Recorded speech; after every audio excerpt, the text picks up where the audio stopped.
The diner had been on Route 64 long enough that nobody remembered what it had been called when it opened.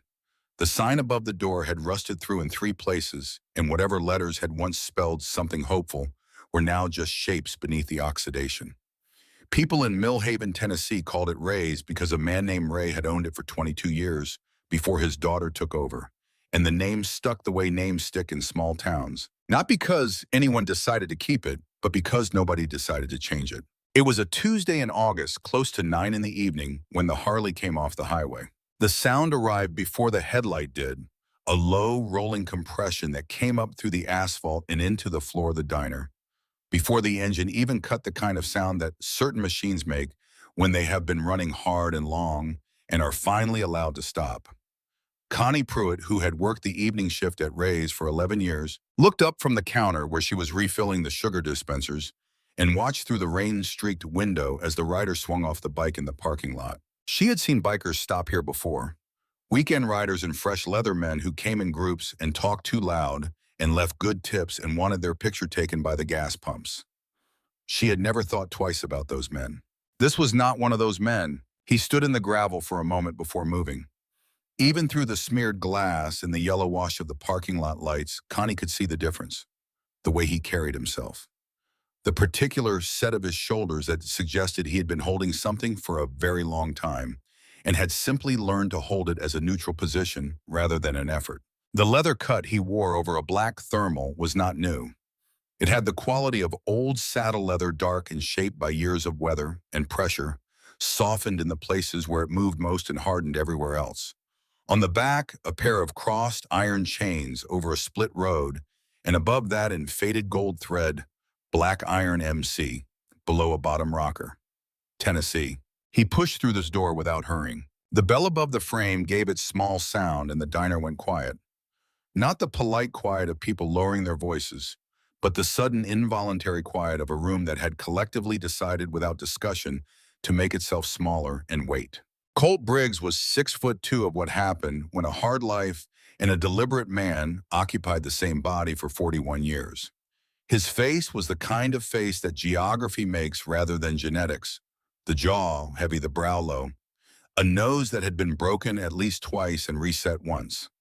A scar ran from the corner of his left eye toward the hairline in a thin, pale line that disappeared into close-cropped dark hair, going gray at the temples. His hands were the hands of a man who had worked with them, knuckles mapped with old injuries. A faded tattoo across the back of the right one that might once have been a word and was now mostly shapes worn smooth by time. Military ink climbed both forearms beneath the rolled thermal sleeves unit numerals, and eagles faded to blue-gray. He stood inside the door for 2 seconds, scanning the room the way a man scans a room when he has learned that every room needs to be understood before he can be comfortable in it. Booth by booth, counter to kitchen window. Exits noted, faces cataloged without lingering on any one of them.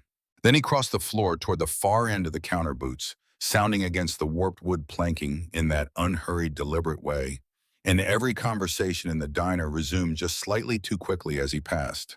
He took a stool at the far end away from the 2 other customers nursing coffee in the middle and set his helmet on the stool beside him with the unspoken logic of a man who understood personal space as a survival tool rather than a preference. He unzipped his vest halfway. His shoulders dropped a fraction. The first visible thing about him that suggested he was tired. Connie brought the coffee without being asked. She always did for solo riders who came in late. It was a small mercy she extended without thinking about it, the kind of thing 11 years of reading people across a counter teaches you to do automatically. She set the mug down and watched him wrap both hands around it. "Kitchen's open till 10, she said. "Menu's on the board." He looked at the chalkboard above the pass-through window. Look back at the mug. Just this, 2 words. Voice like gravel shifting at the bottom of a riverbed, low and unhurried, carrying the particular flatness of a man who had learned somewhere along the way that most words were overhead he could not afford. Connie nodded and moved off. She understood those 2 words the way 11 years of diner work teaches you to understand things. He was not there for food. He was not there for conversation. He was there because the road had gotten too long and the dark had gotten too heavy, and this was the next lit window. Colt drank his coffee slowly. Around him, the diner settled back into its ordinary noise. The clink of fork against ceramic. The low muttering of a television bolted into the upper corner, showing local weather on mute, with the captions running. The soft squeak of the back door swinging on its hinge when someone moved through the kitchen. Rain had begun tapping against the window sometime in the last hour and was building now, irregular and sharp the way August rain comes in Tennessee, sudden and absolute. Like a decision that has already been made. He was not thinking about the rain. He was not thinking about much at all, which was the specific kind of not thinking that takes enormous effort to maintain. 6 hours on the highway with wind and engine noise, as the only company in the mind either comes completely alive with everything you have been running from, or it goes mercifully, temporarily blank. Colt had learned over years of forcing the second outcome exactly how long that blankness lasted after he stopped writing. It was already beginning to fray at the edges. He refilled his own coffee from the carafe Connie had left within reach, a small gesture of trust that he noted without comment, and watched the rain streak down the window glass and let the blankness hold a little longer. That was when he heard the booth creak, not the large creak of someone sliding in, the small creak of someone already sitting there who had shifted their weight. He turned not quickly and looked over his shoulder. Booth 9, last booth in the row, pushed back against the wall where the overhead light had burned out and nobody had gotten around to replacing it. The dimmest corner in the diner. A child was sitting there alone. He turned back to his coffee. Kids in diners at 9 in the evening on a Tuesday were not unusual. Maybe the mother was in the restroom. He took another sip, watched the weather map on the television update, listened to the rain. 30 seconds passed. He looked again, still alone, and now he looked more carefully. The child was watching him, not the nervous, stolen glance that children usually gave to strangers. Direct, still, patient in a way that no 7-year-old should be patient in the way of a person who had learned that waiting was the only option consistently available. 7 was his rough estimate, small even for 7. Pale eyes, the color of winter sky, catching what little light reached that corner of the booth and holding it without blinking. Dark hair that might have been brushed that morning and had not been touched since. An oversized gray hoodie, adult-sized, hanging off one thin shoulder with the drawstring pulled tight, so her face emerged from it in a small, serious oval. On the table in front of her, nothing. No food, no drink, no phone, no coloring book, no toy. None of the things children carried to fill the time. Just her hands folded on the table, and those pale eyes watching him with something he could not immediately name. He turned back to his coffee. The booth creaked again. Different this time. The sound of someone sliding out. He heard small footsteps on the wood floor, and then the seat beside him at the counter shifted, and he looked down, and the child was standing there looking at the stool with his helmet on it. She looked at the stool, looked up at him, looked at the stool again with a deliberate patience that was asking a question without asking it. Colt moved the helmet to his other side. She climbed onto the stool with the careful, self-managed effort of a kid who was accustomed to doing things without assistance, arranged herself so her feet dangled above the floor, and folded her hands on the counter in front of her in exactly the same position they had been on the table. Like a habit, like folding her hands was something she did so they would stay still. The silence held for almost a full minute. Then she spoke. "You're not scared of my dad." It was not a question. It was an observation delivered with the flat certainty of a child who had studied adults carefully enough to understand what fear looked like and was making note of its absence. Colt looked down at her. "I don't know your dad. He comes in here sometimes," she said. "People get quiet when he comes in too." He said nothing. "But different quiet," she added. She seemed to be working something out, comparing the two silences in her head with an analytical precision that sat wrong on a face that young. "When you came in," she said, "they got quiet because they didn't know what you do. When he comes in," she stopped, refolded her hands. "They already know." Colt looked at her for a long moment. He had been in rooms his entire adult life where people went quiet when he entered. He had learned to read those silences the way a sailor reads weather, by the specific quality of them, by what they contained and what they withheld. What she was describing was something he understood precisely, and the fact that she understood it too at 7 years old and could articulate the distinction between the two kinds told him something specific about how she had been spending her time. She had been paying very close attention to the adults around her for a very long time, because attention was what she had instead of safety. The rain against the windows intensified by several degrees. Lightning somewhere behind the tree line turned the sky white for a half second, and in that fraction of a moment, the angle of light changed, and Colt saw something he had not been able to see before. The edge of her sleeve. The hoodie was adult-sized and the cuffs had slipped back slightly when she climbed onto the stool. On the inside of her left forearm, just above the wrist, there was a bruise. Not the vague greenish mark of a child who had walked into a doorframe, an elongated bruise. The particular and deliberate shape of fingers. He looked away from it immediately, not because he had not seen it, because the looking itself felt like it could frighten her. He picked up his coffee mug with both hands and drank. "What's your name?" he asked. "Nora." "How old are you, Nora?" "7. A pause and 3/4. He nodded slowly. "Where's your mom?" The silence that followed had weight to it. It settled between them on the counter like something placed there on purpose.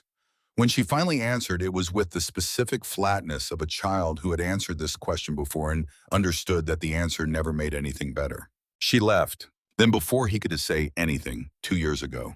Connie appeared from the kitchen side of the counter and stopped when she saw Nora sitting there. Something moved through her expression, recognition first, and then something more complicated. Something that landed between sympathy and a careful practiced blankness. The blankness of a person who had made a decision about how much to engage with a particular situation and was holding that decision firmly in place. "Honey," Connie said, "does your daddy know you're sitting there?" "He's at the auto shop," Nora said. "He said to stay in the booth till he got back." Connie looked at Colt. There was something in the look that might have been the beginning of an apology. Then she moved off toward the register, and Colt heard her say nothing to nobody. Nora was watching him again. "He puts medicine in my food," she said, "so I sleep." The words were quiet, nearly swallowed by the rain and the television and the ambient kitchen noise. But Colt heard them with a clarity that had nothing to do with volume. He heard them the way you hear something when every other sound in the world suddenly stops mattering. He set his coffee down very carefully, set it down and left his hands around the mug and looked at the counter and did not move. The girl was still watching him, those pale eyes tracking his face with the patient, exhausted attentiveness of a child who had said these words before, perhaps not out loud, perhaps only in the darkness of some small room over and over in the specific hours before sleep, and was now watching to see whether this time would be different from all the other times. Whether this time would mean anything at all. Colt kept his voice even. He had learned that the voice was a tool, and the first rule of the tool was that raising it helped nothing. "How long has he been doing that?" he asked. She considered. "Since school got out." "Does anyone know?" Her expression did not change, but something behind it shifted, a shadow of something that in an adult would have been called bitterness, but on a 7-year-old face had no name that fit precisely. "My teacher," she said. "Miss Cross. She called somebody. A lady came to the house." "What happened when the lady came?" "Daddy made pancakes. He was really nice. She wrote things on a clipboard, and then she left." Colt was quiet for a long moment. He thought about what it meant that a woman had come with a clipboard and left with nothing changed. He thought about the specific bureaucratic architecture required to make that happen. A complaint filed, a visit scheduled, an outcome managed. And after she left, he asked. Nora looked down at her folded hands. She did not answer. She did not need to. And Colt, who had spent years carrying the specific weight of what it felt like to say, "I told somebody," and have it mean nothing at all, understood the silence completely. He understood it in the way that certain silences can only be understood by people who have lived inside the same one. He reached over slowly, slowly enough that she could see the motion coming and make any choice she wanted about it. He set his hand flat on the counter beside hers, not touching, just there. "Okay," he said. It was not a promise. It was not absolution. It was a word that meant, "I hear you." That meant I am not going anywhere. That meant you did nothing wrong by telling me. Nora looked at his hand for a moment. Then she looked up at him. "You're not going to call somebody," she said. Not a question. The tone of someone preemptively removing the hope so it could not be taken from her later. "No," Colt said. Something shifted barely in her expression. "What are you going to do?" He had no answer to that yet. He was 41 years old with a felony on his record and a motorcycle club patch on his back, and a history of being exactly the kind of person that law enforcement, social services, and the decent citizens of every small town in Tennessee would collectively dismiss and dismiss again. He had no authority here, no legal standing of any kind. What he had was two hands and a particular slow-burning clarity that came to a man when he had run out of things to lose. "I'm going to finish my coffee," he said, "and you're going to stay on that stool until I do." It was not an answer, but it was the first thing anyone had said to Nora Hayes in a very long time that felt like solid ground beneath her feet. Then the door at the far end of the diner swung open. A man walked in, shaking rain from his jacket, scanning the room with the automatic territorial sweep of someone who treated every space he entered as a space that already belonged to him. Mid-40s, clean-shaved, the kind of face arranged in the particular configuration of a man who smiled often and meant it rarely. The muscles that made the smile were there, practiced and ready, but the eyes above them were running different calculations entirely. He found Nora in 3 seconds. His gaze moved from her to Colt and stayed there. The smile that appeared was the smile he would have worn if he found a stranger sitting in his living room. "There she is," Boyd Weston said. His voice was warm and easy. "Sorry if she bothered you, brother." The word chosen deliberately.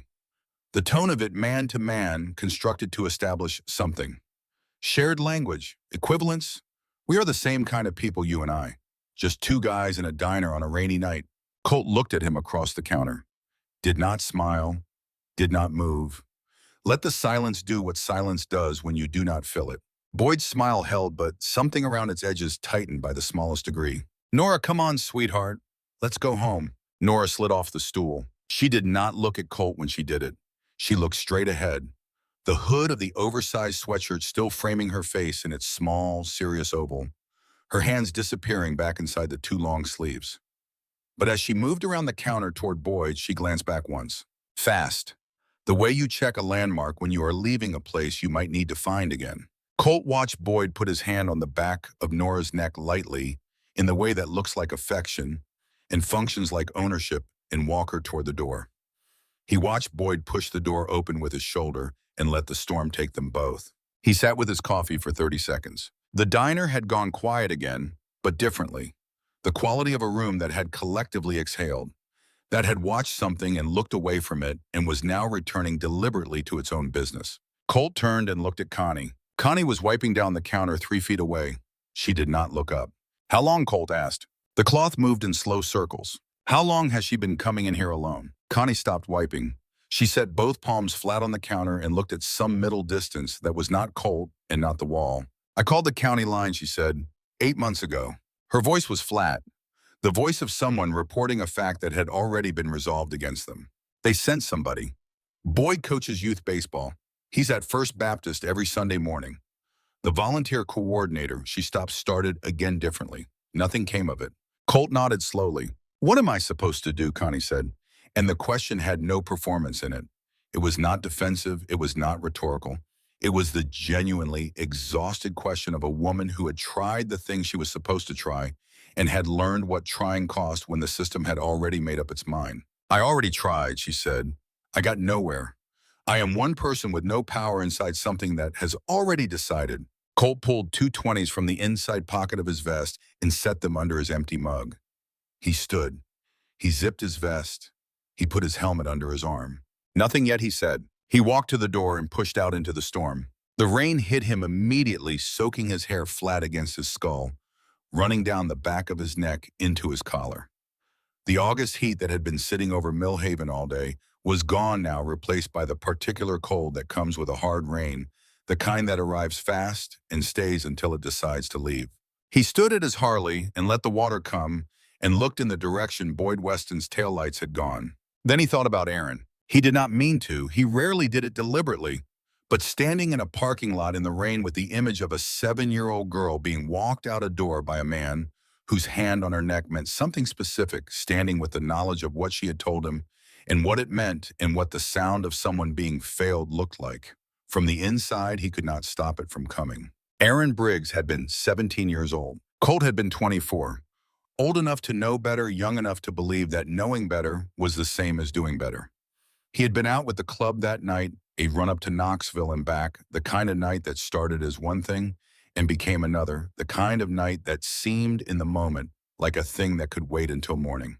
He had told himself Aaron was fine. Aaron had always seemed fine. Quiet, maybe. Withdrawn from certain things, but fine.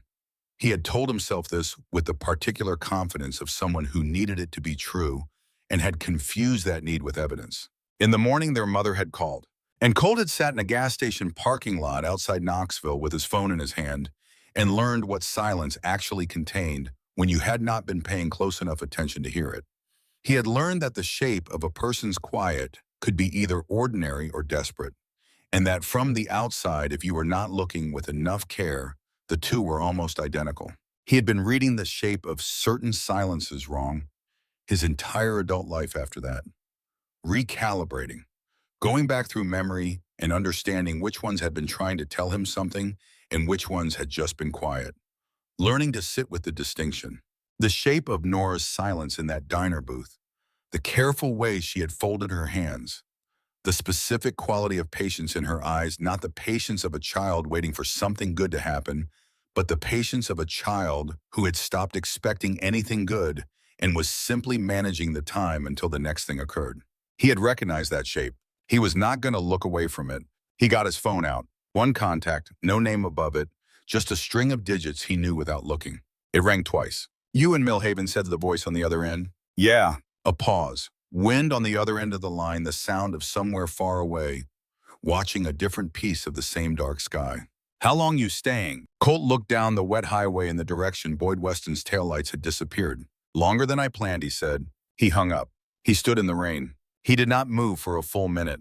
Then he reached into the side bag on his Harley and found a cigarette and lit it despite the rain, cupping it carefully with both hands, and smoked it down to the filter in the parking lot of Ray's Diner while the storm moved over Millhaven, Tennessee, like something that had been building for a long time and had finally decided to arrive. In his chest, beneath the leather and the years and the scar tissue and the practiced stillness, something was waking up, something he had spent a very long time working to keep from waking.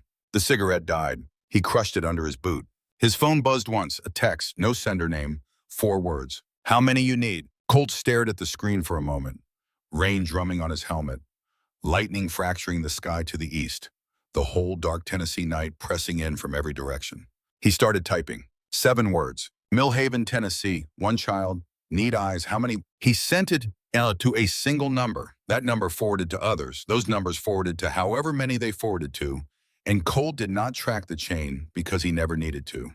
The chain had its own logic built over 15 years of late nights and courthouse steps and hospital waiting rooms, and it moved the way water moves through cracked ground, finding every available path, filling every space unstoppable. Not because of any single force, but because of accumulated weight. He pulled the truck up from the motel lot 2 blocks down where he had left it, an old F25, the color of dried clay, with the passenger seat permanently reclined, because the spring was gone and he had never gotten around to replacing it. He parked at the far end of the lot and watched the diner lights through the rain-blurred windshield and waited. Hatch Carver called 12 minutes later. Not a text, a call, because Hatch did not text when something mattered. Colt picked up on the first ring. "You see my message," Colt said. "I saw it." Hatch's voice had the quality of a room that has been cleared of furniture to make space for something more serious.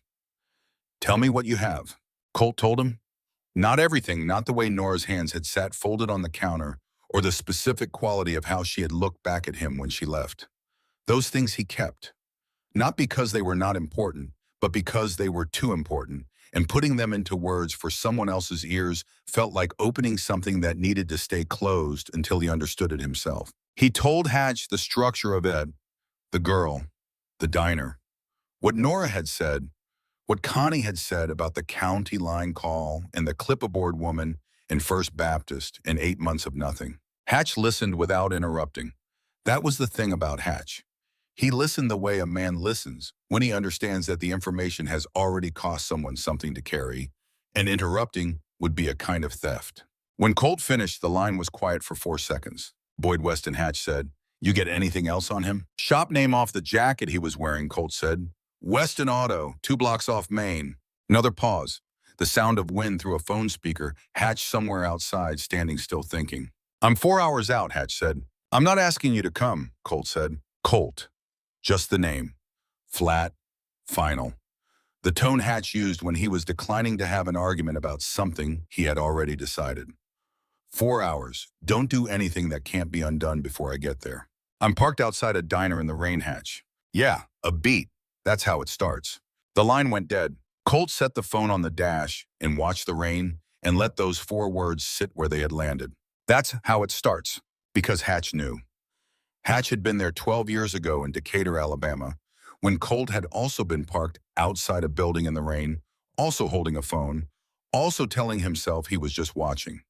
He had been there for the 3 weeks that followed, and he had been in the courtroom for the sentencing, and he had been waiting at the gate with the truck the day Colt walked out of Holman Correctional after serving 2 years on a charge that he had never discussed publicly, including with Hatch. Hatch knew exactly how it started. Colt also knew how it started. That was the problem. He drove around Millhaven instead of sitting still the way he always drove in a new place. Not sightseeing, reading.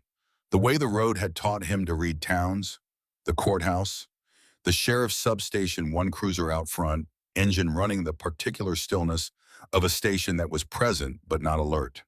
The blocks of Main Street with their mix of open and shuttered storefronts. First Baptist with its big parking lot and its electric marquee sign, and the kind of building that spoke of a congregation with money and organization.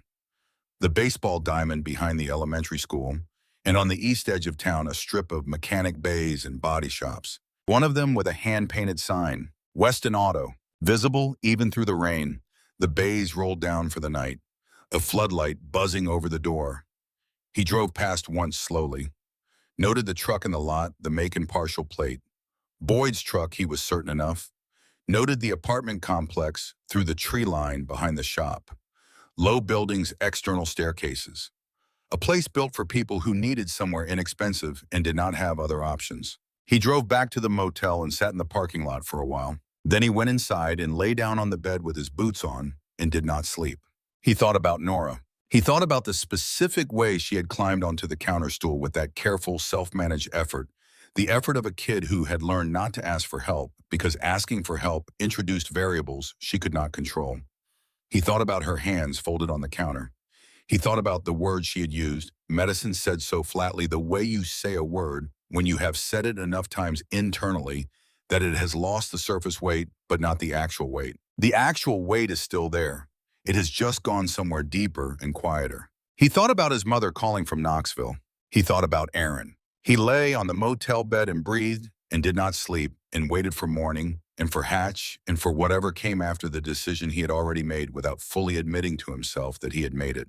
Outside, the storm moved over Millhaven in long, slow waves, and the rain on the roof of the Budget Inn sounded like something patient and insistent, the kind of sound that does not stop, because you want it to, that simply continues because it has its own logic and its own timeline and does not consult yours.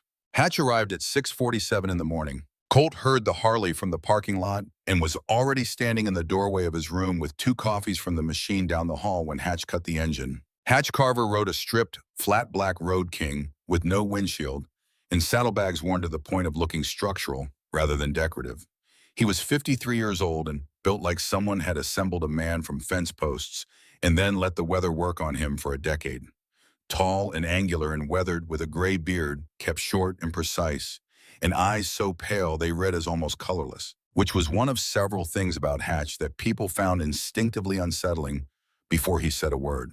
He took the coffee without greeting, drank half of it, standing up, and looked at Colt over the rim of the cup. "Show me the diner," he said. They drove separately and parked on the street in the early morning when Route 64 was empty and the humidity was already building toward the day's punishment. Ray's was not open yet, closed sign turned in the glass, but the lights were on and back, and they could see Connie moving through the kitchen in the dim interior. Hatch studied the building, the lot, the sight lines. Then he looked at Colt. "Your read on the woman inside," he said. "She called county services 8 months ago and got nowhere," Colt said. "She's not indifferent. She's defeated." "That's a different thing." "Yeah," Hatch said. "It is." He drank his coffee. A pickup truck rumbled down Route 64, and neither of them tracked it. "The sheriff's office," Hatch said. "1 cruiser overnight," Colt said. "Didn't look undermanned, looked uninterested. Town this size, Boyd Weston coaches youth baseball and goes to church every week. He's not a nobody, he has social capital. And the system runs on social capital," Hatch said. "Not a question." The flat tone of a man confirming something he already knew and was tired of having confirmed. "Yeah," Colt said. They stood in the early morning outside the closed diner, and the heat was already finding them through their jackets, and the day was going to be brutal. and neither of them said anything for almost a full minute. Then Hatch said, "What do you need from me?" And Colt told him. He had driven 6 hours before stopping at Millhaven, and the 6 hours before that had been something else entirely, the specific geography of a man trying to put enough road between himself and the week prior, that the week prior would stop feeling like something he was still inside. The week had involved a man in Knoxville named Garrett Pyle, who had been doing things to his girlfriend's daughter for long enough that the daughter had learned to sleep facing the wall.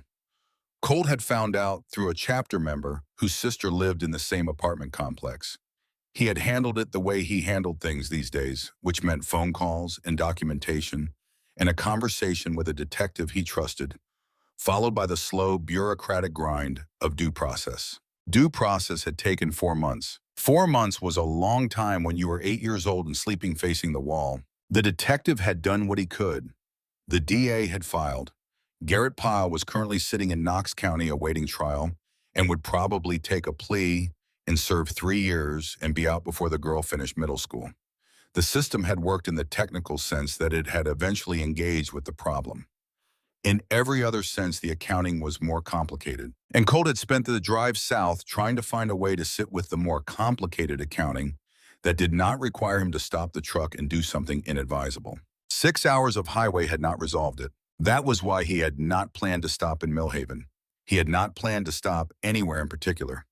He was moving because moving was better than sitting still when the inside of his own head was the only available company. And then the Harley had needed gain and the next lit window had been Ray's Diner, and he had gone in for coffee he did not need and had found booth 9. He finished his circuit of Millhaven just after 1 in the morning and parked back at the Budget Inn and sat in the lot with the engine off and the windows down, listening to the rain ease toward its conclusion. The storm was still in the area, but moving northeast, its energy dissipating into the kind of low, steady drizzle that was almost comfortable after the hard rain of the early evening. He thought about the county line Connie had called 8 months ago. He thought about the specific human being who had received that call, had opened a file, had scheduled a visit, had driven to the Weston address, had watched Boyd Weston make pancakes with the practiced warmth of a man who had been making pancakes for clipboard visits for long enough to be good at it, had written something in the file, had driven away. Had that person known? Had they suspected and done it anyway? Or had Boyd's performance been genuinely convincing? The kind of performance that only fails under very close examination by someone who already knows what to look for. There was no way to know from the outside. There was no way to know whether the person with the clipboard was complicit or merely fooled, whether they were part of the system Dale Weston had built, or simply another person that system had used without their knowledge. Colt had learned not to assume malice when the explanation might be exhaustion. County social workers were overworked and underpaid and moved through too many cases to give any single case the kind of sustained attention that a child like Nora required. That was a failure of the system rather than necessarily a failure of any individual within it, and distinguishing between the two mattered if you were going to direct your anger somewhere useful rather than just somewhere available. He thought about that for a while, and then he went inside and lay on the bed with his boots on and watched the ceiling and did not sleep. At some point around 4 in the morning, his phone buzzed with a message from a number in the Chattanooga area code that he recognized as belonging to a man named Edgar Pruitt, who had ridden with the Black Iron MC for 20 years before a knee replacement had taken him off the bike and into a truck. Edgar's message said only "on my way," bringing 2 others. Colt lay on the bed and looked at the message and thought about Edgar Pruitt driving through the night in a truck at 4 in the morning because Colt had sent 7 words into the dark and Edgar had received them and had gotten in the truck. That was the chain. That was what it was made of. Not organization, not hierarchy, not rules. People who had decided one by one across 15 years of late nights in difficult situations that when this particular man called the call was worth answering. Because he had answered their calls, and because he had never once called unless the call was worth answering, and because the cumulative weight of that record meant that when the message came, you got in the truck or you got on the bike and you went. Colt lay on the motel bed and looked at the ceiling and thought about the specific responsibility that came with that. The weight of being someone whose calls got answered. The obligation to never abuse it, to never use it carelessly, to always be certain before the word went out, because the word going out set things in motion. that had their own momentum and their own consequences and could not be called back once they were moving. He was certain. He had been certain from the moment Nora Hayes said so. I sleep in the flat, exhausted voice of a child who had run out of the energy required to make the terrible thing sound terrible.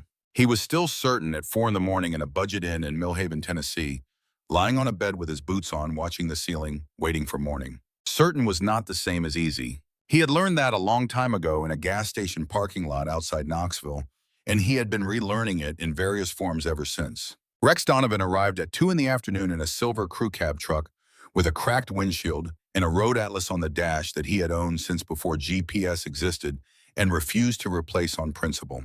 He was 60 years old and the president of the Black Iron MC Tennessee chapter, which meant he was simultaneously the most and least imposing man in any room he entered. Less physically overwhelming than Colt, less coldly precise than Hatch, but carrying something in his bearing that both of them lacked. Authority that did not come from size or reputation, but from history. From having navigated 17 years of the particular minefield that came with running an organization of damaged, fiercely loyal, volatile men and keeping it pointed towards something other than self-destruction. He had a gray braid down his back and reading glasses in his vest pocket, and he wore his cut with the quiet permanence of a man who had stopped thinking about it the same way he had stopped thinking about his own skin. He shook Colt's hand in the motel parking lot and said nothing for a moment, just looking at him. "Hatch fill you in?" Colt asked. "Hatch gave me the structure," Rex said.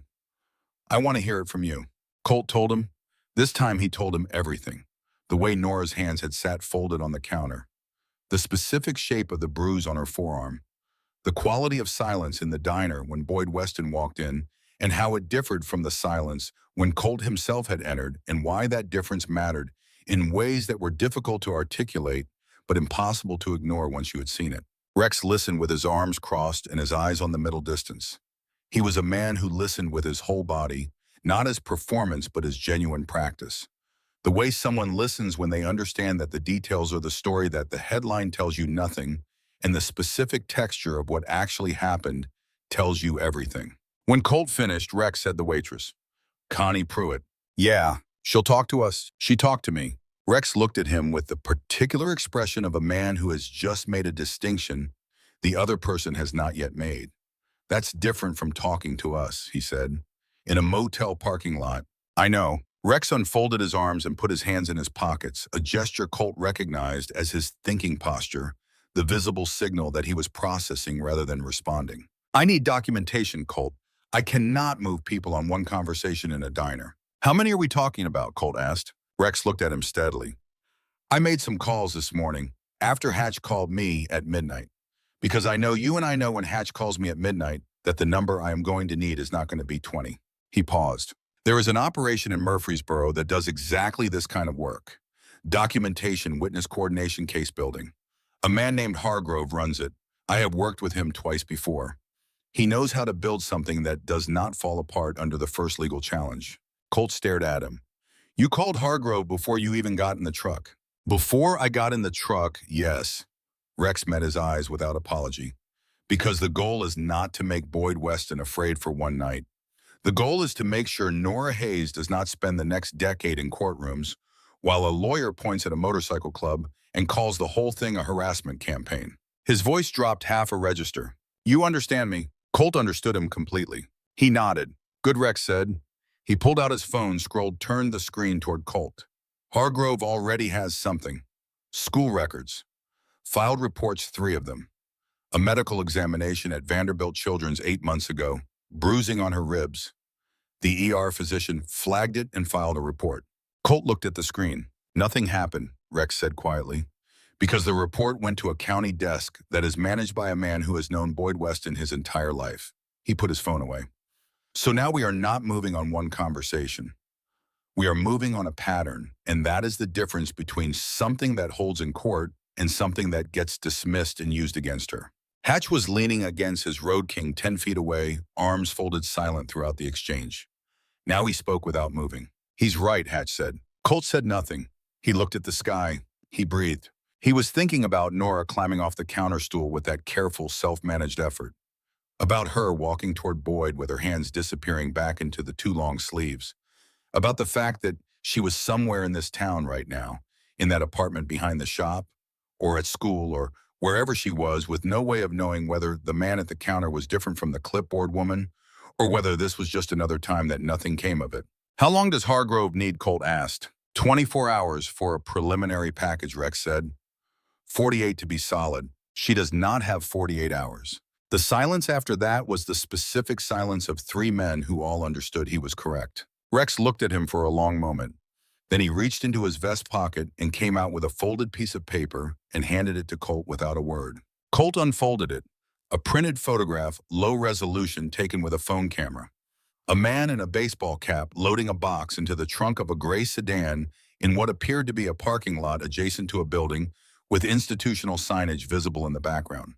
The timestamp in the lower corner was from 6 weeks prior. What am I looking at? Colt said. Hargrove has a contact in the Millhaven school system, Rex said. A teacher named Miriam Cross. She has been documenting on her own without authorization for 3 months. She took that photograph because she saw Nora arrive at school that morning and could not sit with what she saw. She called Hargrove herself last week. She's been waiting for someone to answer. Colt looked at the photograph, the man loading the box, the timestamp. Something cold and precise settled into his chest. Who is the man in the photo, he asked. Rex's expression did not change. That is what Hargrove is still working on. He paused. Because it is not Boyd Weston. The words landed at the parking lot of the Millhaven Budget Inn on a Tuesday afternoon in August, and they sat there in the heat between three men, and none of them spoke for a long time. Not Boyd Weston, which meant the man Colt had watched walk into the diner and put his hand on the back of Nora's neck and walk her out into the storm, the man. Every filed report pointed toward the man. The entire logic of the situation had been constructed around was not the only person in this picture, which meant the picture was larger. Which meant whatever Colt had thought, this was sitting in the rain outside Ray's diner the night before composing 7 words into the dark, whatever he had thought this was, it was not that. Hatch finally looked up from the ground. His pale eyes moved to Colt, then to Rex, then back. Who else knows about the photo? Hatch asked. Right now, Rex said us Hargrove and Miriam Cross. He paused. And whoever the man in that photo has been reporting to. The motel ice machine down the breezeway clicked on with a mechanical shutter, ran for several seconds and went silent. Somewhere out on Route 64, a semi downshifted through the overpass. The heat pressed down on the parking lot. Colt folded the photograph back along its crease and put it in his vest. I need to talk to Miriam Cross, he said. Today, before anyone else does. Rex studied him. I'll find out where she is, Rex said. I'll go alone, Colt said. Rex looked at him for a moment. Then he nodded, once the nod of a man who understood that certain conversations required a specific kind of presence, and that 3 men in leather did not constitute that presence. Colt drove to Millhaven Elementary alone at 3 in the afternoon, parked at the far end of the faculty lot, and waited. At 4:12, a woman came out the side door of the building, carrying a canvas tote bag and a plastic crate of manila folders, navigating both with the practiced management of someone who had been doing this particular balancing act for many years. She was in her mid-40s with close-cropped natural hair and the kind of face that had trained itself over a long period of time to pay attention to things other people had decided were not worth noticing. She wore sensible shoes and a cotton blouse that had been pressed that morning and now showed the soft exhaustion of a full school day. She was unlocking a 10-year-old Civic with a dented rear quarter panel when Colt got out of the truck. She heard his boots on the asphalt and turned completely quickly, fully facing the sound without flinching. The turn of a woman who did not frighten easily. She looked at him, looked at the truck, looked back at him. Mr. Briggs, she said. The flatness of it stopped him 2 steps from her car. His name said without question or surprise. Hargrove called me 20 minutes ago, she said before he could ask. She studied him the way a teacher studies someone she has already formed a preliminary assessment of and is now testing against reality. He said to trust you. I do not know you well enough for that yet. But I am talking to you, which is more than I am doing with most people in this town. Colt looked at her. What did you see the morning you took that photograph? Something moved through her expression, a shadow pressing against the professional composure from the inside. She set the plastic crate down on the hood of the Civic and looked at it for a moment. Nora came in on a Wednesday, she said. 6 weeks ago, she was wearing a long-sleeve shirt in the middle of August. She paused. I pulled her aside before homeroom. I told her I liked her shirt, asked where she got it. She said her daddy gave it to her. I asked if I could see her arms, but I showed her mine first, told her I had gotten sunburned on my forearms over the weekend, asked if hers hurt too. The flatness of her voice as she described the approach, the careful, methodical gentleness of it, was more difficult to hear than anger would have been. She showed me, Miriam said, both arms and her collarbone, and there was something wrong with the way she was moving. Careful, compensating. Children with bruised ribs move a specific way, and after 12 years of this work, you learn to recognize it. Colt said nothing. He let her take the time she needed. I walked her to the nurse's office and called county services from my classroom phone during my prep period. Then I went out to the parking lot at lunch to get something from my car. That was when I saw him. She looked up at Colt, a man I did not recognize coming out of the administration building. Not Boyd Weston. I know what Boyd Weston looks like. This man was older. He was wearing a county lanyard, the kind that child services people wear, and he was on his phone walking fast. He got into a gray sedan. You took the photograph, Colt said. I tried to get the plate, she said. He was already pulling out. I got him loading a box into the trunk before he got in. That is what Hargrove has. Colt looked at her steadily. You ran the plate through Hargrove. I could not read the full plate. Hargrove worked with the partial. She picked up the crate from the car hood and held it against her chest. The sedan is registered to the Harlan County Department of Child and Family Services. Harlan County is 3 counties over. Not local jurisdiction. Whatever that man was doing in our administration building, he was not there in any official Millhaven capacity. Someone brought him in specifically. The lot was emptying around them, the last bus pulling away from the entrance, the procession of parent cars thinning. Somewhere across the street, a dog was barking with the repetitive insistence of an animal that had been at it for a long time and had stopped expecting it to resolve anything. Colt stood in the teacher's parking lot and let the information reorganize everything he thought he understood about the situation. A man from Harlan County Child Services, 3 counties away, in Millhaven's elementary school administration building on the same morning Nora had come to school, showing bruising on both arms. Loading something into a trunk, leaving fast. Not investigating, containing. Someone had called him in. Someone in this town with enough reach to contact a specific county services employee 3 jurisdictions away and ask him to come in and quietly close a file before it could travel any farther. Someone with social capital that extended past the Millhaven city limits into the county government infrastructure of the entire region. Who has that kind of reach in this town? Colt asked. Miriam Cross looked at him. The alertness behind her eyes became something harder and more deliberate. She had the expression of a woman who had been sitting with an answer for weeks, an answer she had not been able to say out loud because saying it out loud in this town to the wrong person had consequences she could not afford. She looked around the parking lot, then back at Colt. There is a man named Dale Weston, she said. He holds no official position. He is not elected. He does not have a title.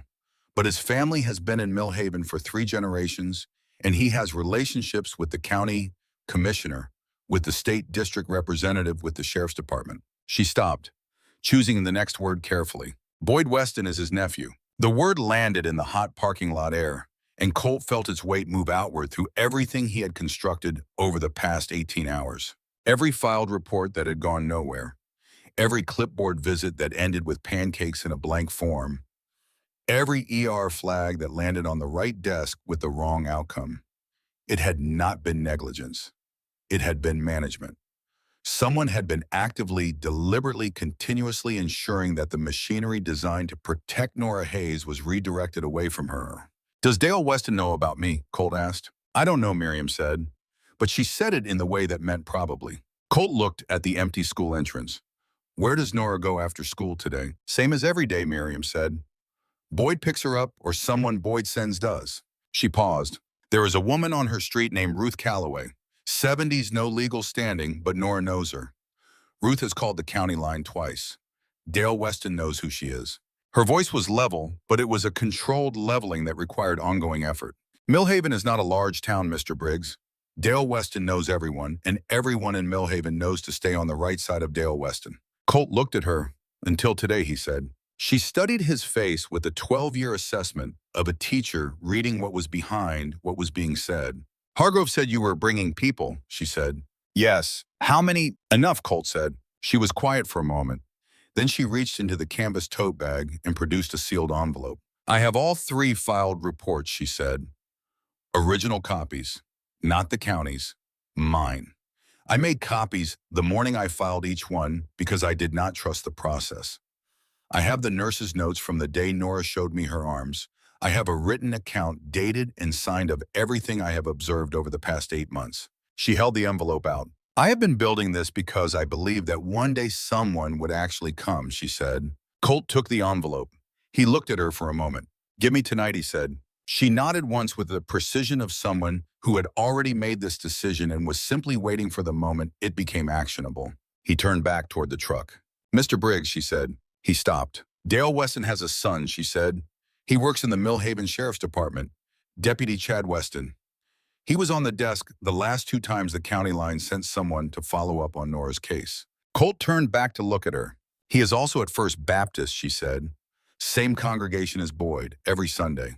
Colt stood in the parking lot and breathed. The Sheriff's Department. Not just social capital and county services reach.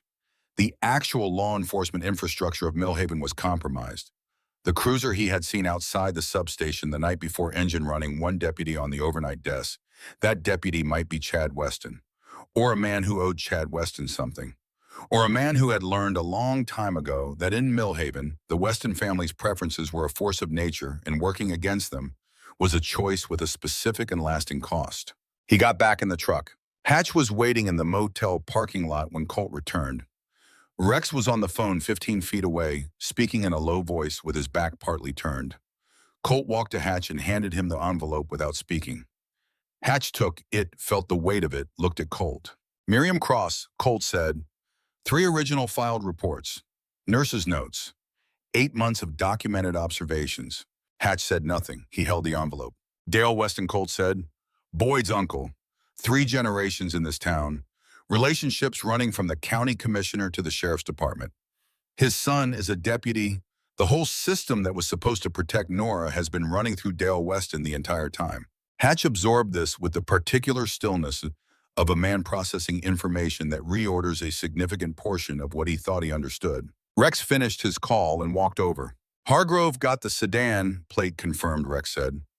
Registered to Harlan County Child and Family Services. The specific vehicle was signed out to a senior case coordinator named Aldrich. Gerald Aldrich. He has been with Harlan County for 19 years. He looked at both of them. Aldrich has a connection to Dale Weston, Rex said. They attended the same church in Harlan County 20 years ago before Aldrich transferred departments.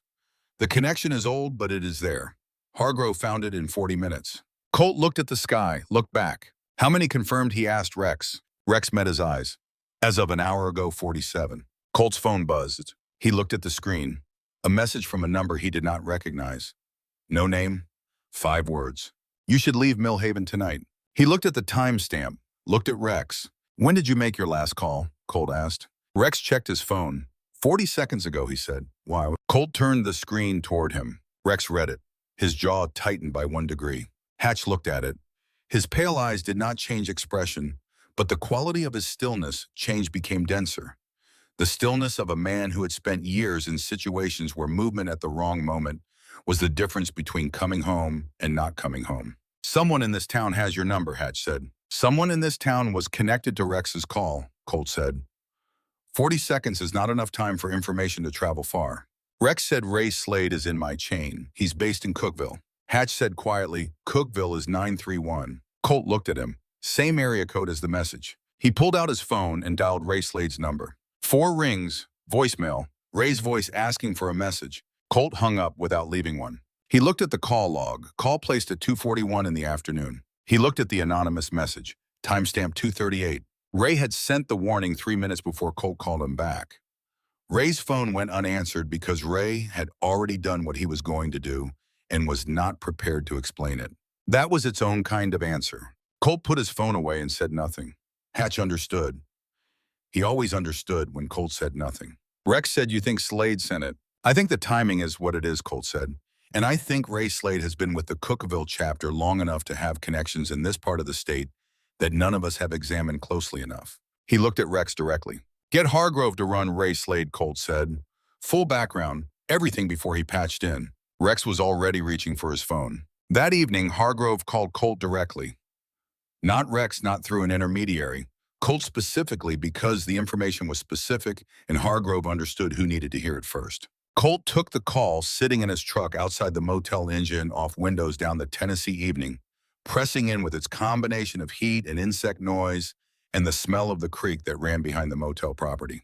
Slade Hargrove said, without preamble, Raymond Elliott Slade, did time at Holman Correctional 12 years ago, overlapping with your own time there by 14 months. Colt had known that. Different block, Hargrove said. Different offense. He was in on a distribution charge, served 22 months released, and kept clean long enough to patch into the Cookeville chapter 6 years ago through a sponsorship from a member named Garza, who has since relocated to Florida. Colt waited. Here is what you did not know, Hargrove said. During his time at Holman, Slade shared a housing block for 7 months with a man named Garrett Weston, younger brother of Dale Weston. Garrett was serving time on a fraud conviction. He was released 4 years ago, went back to Millhaven, currently works at Weston Auto. Boyd's shop. The air in the truck cab had a particular weight to it. Colt sat with that for a moment. So Ray Slade has a connection to the Weston family that predates his time with the club, Colt said. Goes back 11 years, Hargrove said. I cannot tell you what the nature of that connection is today. I can tell you it exists, and I can tell you that when Rex made his call this afternoon, someone in that chain had reason to want you out of Millhaven before tomorrow. Colt thanked him and ended the call. He sat in the truck and worked through it. Ray Slade was not the architect of any of this. Ray was a connection point, a man who had a debt or a relationship with Garrett Weston that had survived 11 years and 2 different lives. When Rex's call moved through the chain and reached Ray, Ray had made a decision. He had warned Colt off rather than warn the club in. He had tried to protect the Westons rather than the girl. That was its own kind of information. It meant Dale Weston already knew Colt was in Millhaven, had known before the anonymous message was sent, which meant Dale had sources that ran closer to the chain than anyone had realized, sources that had been in place for years without anyone noticing. Colt got out of the truck and walked to Rex's room and knocked twice. Rex opened the door. Colt told him what Hargrove had said. Rex listened without sitting down. When Colt finished, Rex said Ray Slade needs to be pulled from the chain, right now, before any more information moves through him. Agreed, Colt said. I need you to make a call, not through the chain, direct to every confirmed rider. New instructions, no communication through Slade, no information about timeline or approach until I say. Rex nodded once. He picked up his phone and began dialing. Colt went back to his truck and sat and thought about Dale Weston, a man with no title, no elected position. 3 generations of family in a single town, which meant 3 generations of favors given and owed 3 generations of being present at every significant moment in the community's life, every business deal and every political campaign, and every crisis that required someone with connections and discretion to make a problem smaller. A man who had built an architecture of protection around his nephew's house and called it management. A man who had reached 3 counties over to bring in a specific county services employee to close a school nurse's report before it could grow legs. A man who, if he had sources inside Colt's communication chain, had been watching this situation develop from the moment Colt's first message went out the night before. And a man who, if he understood that the architecture was being examined from the outside, would not wait to see how the examination ended. Colt thought about where Nora was right now. He thought about what Dale Weston's next logical move looked like once he understood that documents were being gathered and outside attention was turning toward Millhaven. He was still thinking about it when Rex knocked on the truck window and Colt rolled it down. Hargrove just called me, Rex said. He has an FBI contact in Nashville. Agent Sandra Holt organized crime and civil rights violations. Hargrove has been feeding her information about county services interference networks in Middle Tennessee for the past 14 months. She already has a file on Dale Weston. Colt looked at him. She wants to speak to you directly, Rex said. Tonight. Colt was quiet for a moment. Set it up, he said. The call came through at 9:17 that evening. Holt's voice was the voice of a woman who had been running on organized purpose for long enough that it had become her natural register, the voice of someone accustomed to being the most prepared person in any conversation, and was now dealing with a variable she had not fully accounted for. Mr. Briggs, she said, I know why you are in Millhaven. Then you know what I know, Colt said. I know what Hargrove gave you, which is partial. Let me give you the rest. She did not wait for permission. Boyd Weston has been cooperating with our investigation for 6 weeks. He gave us Dale Weston. Dale has given us a network of interference spanning 4 county child services departments and 2 sheriff's offices across Middle Tennessee. We are 11 days from executing simultaneous warrants that will dismantle the entire structure. She paused. If Dale Weston is spooked before those warrants execute, if he understands that the exposure is coming from a direction he can trace, he destroys documentation, and the network goes dark. We lose 12 active cases, 12 children. Mr. Briggs, not one. Colt was quiet. I understand what you saw in that diner, Holt said. She showed her teacher bruised ribs 6 weeks ago, Colt said. The same week Boyd started cooperating with you. He let that sit for a moment. You gave Boyd 11 more days with Nora. The silence from the phone was different from the previous silences. The arrangement, Holt started. What is the arrangement? Another pause. The specific length of a pause that precedes the disclosure of something that sounds considerably worse said aloud than it appeared on paper. Boyd Weston agreed to continued cohabitation with the child during the cooperation period to avoid alerting Dale. In exchange, a social worker is conducting welfare checks. Conducting welfare checks, Colt said. On a child whose legal guardian is the man you made the deal with, who controls what the social worker sees, who controls what gets reported. His voice had gone very quiet. You made a deal that left a 7-year-old girl as collateral. We made a deal that was supposed to last 3 weeks, Holt said. The documentation took longer than projected. It always takes longer, Colt said, and she is always still in that house. Hatch was standing outside the truck, arms folded present, without being theatrical about it. The specific presence of a man close enough to intervene if needed. Rex was 10 feet further back watching both of them. What do you need, Holt said. The question surprised him, the directness of it, the admission that the calculation had shifted. I need Nora out of that house tonight, Colt said. Not tomorrow, not at sunrise. Tonight, you have Boyd cooperating. Boyd can make that happen without alerting Dale. You figure out how. He paused. And I need your word that the 11 days hold, that the warrants execute, that the network comes down the way you described. If I do that, Holt said, your people stand down. My people arrive and they stand witness.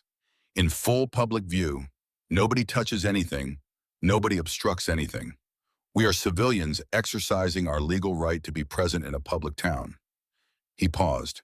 And every phone camera in that group will be pointed at every official action that happens in Millhaven over the next 72 hours, which is the only guarantee any of us have that your 11 days actually produces what you said it will. You don't trust me? Holt said. I'm managing risk, Colt said. Same as you. The line was quiet for a long moment. He could hear faintly in the background the ambient sound of a command post, other voices, something in motion. Give me 2 hours, Holt said. You have one, Colt said. After that, I call off nothing. He hung up. The evening air outside the truck was thick with humidity, and the sound of the creek in the distant low note of traffic on Route 64. Rex walked over and stood beside Hatch. 47 confirmed riders, Rex said. More coming through the night. Nobody moves until I say, Colt said. Nobody. Rex nodded. Hatch said, Slade. Colt looked at him. If Dale Weston has been feeding through Slade, Hatch said, then Dale already knows the rough shape of what we have. He knows you're not leaving. He knows documentation is being gathered. He's going to move before we do. Yes, Colt said. So the question is what his move looks like. Colt had been thinking about that for 2 hours. Dale Weston was not a man who operated through direct confrontation. He operated through systems, through phone calls made to the right people, through files that got quietly rerouted to the right desks. But systems required time and required the infrastructure to remain intact.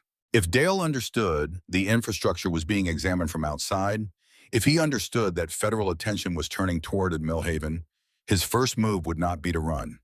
His first move would be to close the most exposed point, to make sure that the thing most likely to confirm everything was no longer available to confirm it. Boyd was cooperating with the FBI. If Dale figured that out, Boyd was the exposed point, and Nora was with Boyd. Colt's phone rang. He looked at the screen. Holt. He answered. Her voice was different this time, still controlled, but something underneath the control had changed, a frequency of contained alarm that had not been present before. Mr. Briggs, she said, we have a problem. Dale Weston left his residence 38 minutes ago. His vehicle is showing movement toward Millhaven. Colt felt something cold move through his chest. Direction, he said. Toward Main Street, Holt said. We have a surveillance unit 4 minutes out, but if Dale reaches Boyd before we can intercept, the situation changes. She stopped. Recalculated, Nora Colt said. A pause of 2 seconds that felt like something structural giving way. Boyd took her to the shop after school today, Holt said. She is in the back office of Weston Auto. Colt was already moving. He hit the truck door, yanked it open, got the engine running. Phone still in his hand. He looked at the screen. 31 unread messages from numbers he recognized. Riders checking in, staging, asking for the word. He typed 4 words and sent them to every number in the chain simultaneously. Millhaven. Now, all of you. He floored the accelerator, and the truck's tires bit into the asphalt of the motel lot, and he came out onto the street and pushed it hard toward the east end of town. Behind him in the side mirror, Hatch's Road King came out of the lot. Then Rex's truck. Then from the county highway 2 miles out where the riders had been staging through the afternoon and evening, headlights began to appear. More had arrived through the night than the afternoon count reflected, the chain having delivered its full weight. Individual arrivals stacking into collective movement. The sound reached him a half-second after the sight. The first low thunder of it, distant and building. The harmonic of many large engines finding their collective register, a sound that had no equivalent in ordinary life, and that Colt felt in his sternum the way you feel certain kinds of music before you hear it with your ears. He pressed the accelerator, and the county highway unrolled ahead of him in the headlights, and he breathed through his nose and ran the route in his head. 2 miles to the edge of town, 6 blocks down Main, east on Calder to the strip of shops. Weston Auto, third bay from the end, floodlight over the door, back office where a 7-year-old girl had been left, while the men in her life conducted the business of her destruction. His phone was on the seat beside him, screen up, Holt's last message still showing. He had made his own decision about what came next. The decision was already behind him, along with the gravel and the dark and everything that had seemed like a choice before it stopped being one. The conversation with Holt stayed with him through the rest of the evening and into the time he spent sitting in the truck watching the staging riders check in through his phone screen. He had dealt with federal law enforcement before. He had sat across tables from agents who had files on him that were thicker than some novels, who had watched him with the particular flat attention of people who had learned that patience was their primary tool and that most situations resolved themselves if you waited long enough. He had learned in those rooms that federal agents operated on timelines that bore no relationship to the timelines of the people their cases were built around. A 3-year investigation was an ordinary thing from the inside of a federal office. From the inside of a 7-year-old's life, 3 years was something else entirely. He did not resent Holt. He understood her position with the clarity of someone who had spent enough time on the other side of institutional thinking to know how it worked. You built a case that would hold. You did not move until the case would hold. You weighed the ongoing harm against the long-term outcome, and you told yourself the math worked. The math worked until you sat in a diner booth across from the ongoing harm and watched it fold its hands on the counter and tell you it puts medicine in my food so I sleep. After that, the math worked differently. What stayed with him most from the call was not the 11 days or the deal Boyd had made, or even the revelation about Dale's source inside the task force. What stayed with him was the moment Holt had said, "What do you need?" The directness of it, the way she had moved without theater and without apparent difficulty from defending her position to abandoning it. Not because Colt had made a compelling legal argument or presented evidence that changed the calculus. Because he had said, "You made a deal that left a 7-year-old girl as collateral," and the silence that followed had been the specific silence of a person recognizing that something true had been said. That kind of recognition required a certain kind of person. It required someone who had not yet made the calculation that being right mattered more than being honest about when you were wrong. He respected it even though it did not resolve anything. He was still thinking about it when his phone buzzed with a message from a Cookville number he did not recognize, and he opened it and read, "You should leave Millhaven tonight," and felt the specific sensation of a situation that he thought he understood, developing an additional dimension he had not accounted for. 40 seconds after Rex's call, 40 seconds was nothing. 40 seconds was the time it took to read a message and type a response and hit send. It was not the time required for information to travel through a chain from Rex to some observer and back. It was the time required for someone who had already been watching to respond to what they were watching. He had sat in the truck and worked through it with the particular methodical patience that difficult situations required. He had listed what he knew and listed what he did not know, and listed what the overlap between those two lists suggested, and at the end of the exercise, he had a provisional conclusion that he knew might be wrong and that he was going to act on anyway because provisional was what was available, and available was what you worked with. The chain had a weak point. The weak point had been there for 11 years, and the man who had built the architecture of protection around Boyd Weston and managed the filed reports and redirected the clipboard women and kept a 7-year-old girl in the wrong house for years longer than she should have been, there had known about the weak point and had been using it. That meant Dale Weston had not been reactive. He had been prepared. A prepared man was more dangerous than a reactive one in every way except one. A prepared man had already decided what he was going to do, which meant his range of available responses was narrower than it looked. He would do the thing he had prepared to do. He would not improvise because improvisation required accepting that the situation was outside his control, and accepting that was not something Dale Weston appeared capable of. Colt had thought about what a prepared man with a narrowing set of options did when he understood that the options were narrowing. He had thought about Boyd. He had thought about Nora. He had been thinking about both of them when Holt called back and told him about the gray sedan moving toward Millhaven. Miriam Cross had been teaching 4th grade for 12 years, and in those 12 years, she had filed 7 reports with County Child Protective Services. Of the 7, 3 had resulted in removals. 2 of those removals had been reversed on appeal. Within 6 months, the children returned to the homes they had been removed from. The reversals driven not by evidence of improvement, but by the particular bureaucratic pressure that came when a family had a good attorney and a sympathetic judge, and the ability to make the process more expensive than the county wanted to sustain. She had tracked both children after the reversals. She had made it her business in the unofficial way that teachers sometimes made things their business when the official channels had demonstrated their limits. One of the children had aged out of the system at 18 and was currently working at a grocery distribution center in Nashville. The other had been removed a second time 2 years after the reversal, this time permanently, and was now in a stable placement with a family in Cookville who had been fostering for 11 years and who Miriam had spoken with twice on the phone, both times finding them to be exactly what they presented as. She kept track because it mattered that someone kept track, because children did not cease to exist when they moved out of her classroom, and because the system that was supposed to follow them was the same system that had already demonstrated in her specific experience a variable and sometimes inadequate commitment to doing so. Nora Hayes had been in her classroom for 7 months. In those 7 months, Miriam had documented 14 specific observations that she had considered significant enough to record, from small things like the way Nora always ate everything on her lunch tray, including items she had previously expressed not liking to, larger things like the Wednesday 6 weeks ago when Nora had arrived wearing long sleeves in August and had shown her what was under them. She had kept the documentation in a folder on her home computer rather than in the school system. She had done this because the school system's records were accessible to the principal, and the principal had a relationship with Boyd Weston that she did not fully understand, but that she had observed was warmer than professional courtesy alone required.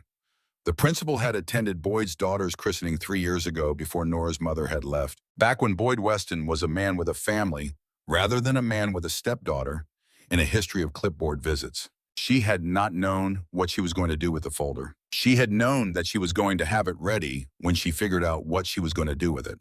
When Hargrove had called, she had understood immediately that this was the moment the folder was for. She had printed everything that afternoon, organized it, chronologically put it in an envelope, and driven to the faculty parking lot and unlocked her car and waited. She had not known exactly what she was waiting for. She had known she was waiting for someone who was actually going to do something with what she had. Colt Briggs had gotten out of the truck and walked across the asphalt, and she had said his name, and she had known from the way he received it without surprise, just the simple acceptance of a man accustomed to being known in rooms he entered, that this was the someone she had been waiting for. She had given him the envelope. She had watched him take it and turn it over once in his hands and put it inside his vest. And she had understood, watching him walk back to the truck, that the folder was no longer just documentation. It was now part of something larger, something that had its own momentum, something that was going to move regardless of what any individual person decided to do or not do. She had driven home and made dinner and called her sister in Memphis and talked for 40 minutes about things that had nothing to do with Millhaven or Nora Hayes or Dale Weston or folders on home computers. Then she had gone to bed and lain awake for 3 hours listening to the August rain and thinking about a 7-year-old girl in an apartment behind a mechanic's shop on the east side of town. She had gotten up at 11:30 and driven to Calder Street. She had parked 2 blocks away and walked the rest. She had stood on the sidewalk across from Weston Auto and watched the federal agents move through the shop with their vests and their protocol and their organized purpose. And she had watched 63 people in leather stand in complete silence on both sides of the street. And she had watched Dale Weston be walked out in handcuffs, and she had felt something that did not have a clean name. Something that was part relief and part exhaustion, and part the specific emotion that comes when something you have been carrying alone for a long time is finally being carried by enough people that you can feel the weight redistribute. She had stood on the sidewalk for a long time. Then she had driven home and slept for the first time in weeks without waking at 3 in the morning. Calder Street was a 2-lane road that ran east off Main through the commercial strip on the edge of Millhaven, and at 9:40 on a Tuesday night in August, it was empty, in the way that small town streets go empty after dark, not abandoned, but resting the storefronts closed, and the parking lots thinning, and the overhead lights doing their patient work on pavement that had nobody to illuminate.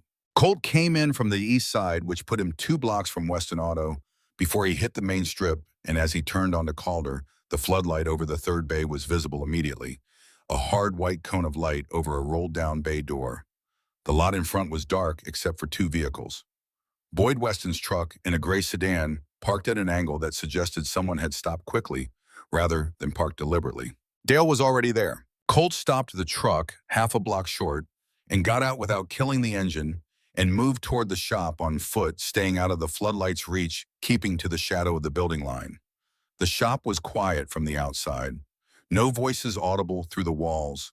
No movement visible through the gap at the bottom of the rolled bay door. The side entrance, a plain metal door set into the wall adjacent to the first bay, was standing 3 inches open. Not forced, not broken, left that way deliberately. He went through it. The interior smelled of motor oil and metal shavings and something chemical beneath both and underneath. Everything else, the faint smell of coffee from a drip machine on a shelf near the partition wall, its orange element light still burning a half-full pot sitting warm. The main bay was dark except for the ambient glow leaking under the roll door and a single work light on an extension cord hanging over a car with its hood propped and its engine exposed. Tools arranged on a wheeled cart beside it with the particular order of a man who was meticulous about his workspace and perhaps nothing else. The office was at the back, separated from the bay by a half wall with a window in it and a door that stood partly open, light coming through the gap. The flat institutional light of a fluorescent tube in a room built to be functional rather than inhabited. Colt crossed the bay floor in the dark, placing his feet carefully, his boots finding the concrete with deliberate quiet. He reached the half wall and stopped. Through the window he could see the office. Boyd Weston was standing with his back against the far wall, arms slightly out from his sides, the specific posture of a man who had been told to be still and was complying because the alternative was worse. His face was doing several things simultaneously, fear and calculation, and beneath both of them a particular resignation that Colt recognized as the expression of a man watching the careful construction of his own life come apart in real time. Dale Weston stood in the center of the room. He was in his late 60s, heavy in the way of a man who had been physically strong decades ago and still carried the architecture of it beneath the added weight of years. White hair cropped short, face deeply creased in the way of men who had spent lifetimes either outdoors or under pressure or both. He held a phone in one hand loosely, and he was speaking in a voice too low for Colt to hear through the window glass. Nora was in the corner. She was sitting on the floor behind the desk in the corner that was farthest from both men and farthest from the door. The corner a child finds when she has learned that corners are the only defensive position reliably available to her. Knees drawn up, arms wrapped around them, the oversized hoodie pulled tight, hood up. Her face was turned toward the wall at an angle that suggested she had made a decision some time ago to make herself as small and as invisible as possible. Her shoulders were moving with her breathing. She was awake. Colt pushed the office door open with his left hand and walked in. Both men turned. Dale Weston's face did something complex and involuntary. Surprise arrived first, genuine and unguarded, the reflexive, uncontrolled reaction of a man who had not expected this specific variable. Then came the rapid suppression of surprise into authority, the automatic reassertion of the expression he had worn as his default for 30 years. The expression of a man who was accustomed to being the most powerful person in every room he entered, and was reclaiming that position before anyone else could notice it had been lost for 2 seconds. Boyd made a sound that did not resolve into a word. Dale looked at Colt with the flat, assessing eyes of a man running a calculation. "Who are you?" Dale said. "Colt Briggs, Black Iron MC." He said it the way Miriam Cross had said his name in the faculty parking lot. Not as introduction, as information being placed on a table. Dale's jaw tightened once. He knew the name. Whatever network of information he had been running through Ray Slade and whatever other connections existed in the chain, it had included this. The single tightening of his jaw was the tell of a man absorbing confirmation of something he had hoped not to have confirmed. "You need to leave," Dale said. "You have no idea what you are walking into." "I know exactly what I am walking into," Colt said. He said it without heat, the way you state a fact. Federal task force out of Nashville. 12 open cases. 3 years of work. He looked at Dale steadily. "I also know you have a source inside that task force, which means you did not come here tonight to protect yourself from the outside. You came to close the most exposed point before the outside could reach it, which means Boyd was not leaving this building the same as he came in." Boyd made the sound again. "This time it resolved," Gerald Boyd said. It was what men said when they used a name they had said 10,000 times across a lifetime, and were now using it in a register that none of those previous times had required. "Shut up," Dale said. He had not looked away from Colt. His phone was still in his hand, held loosely at his side.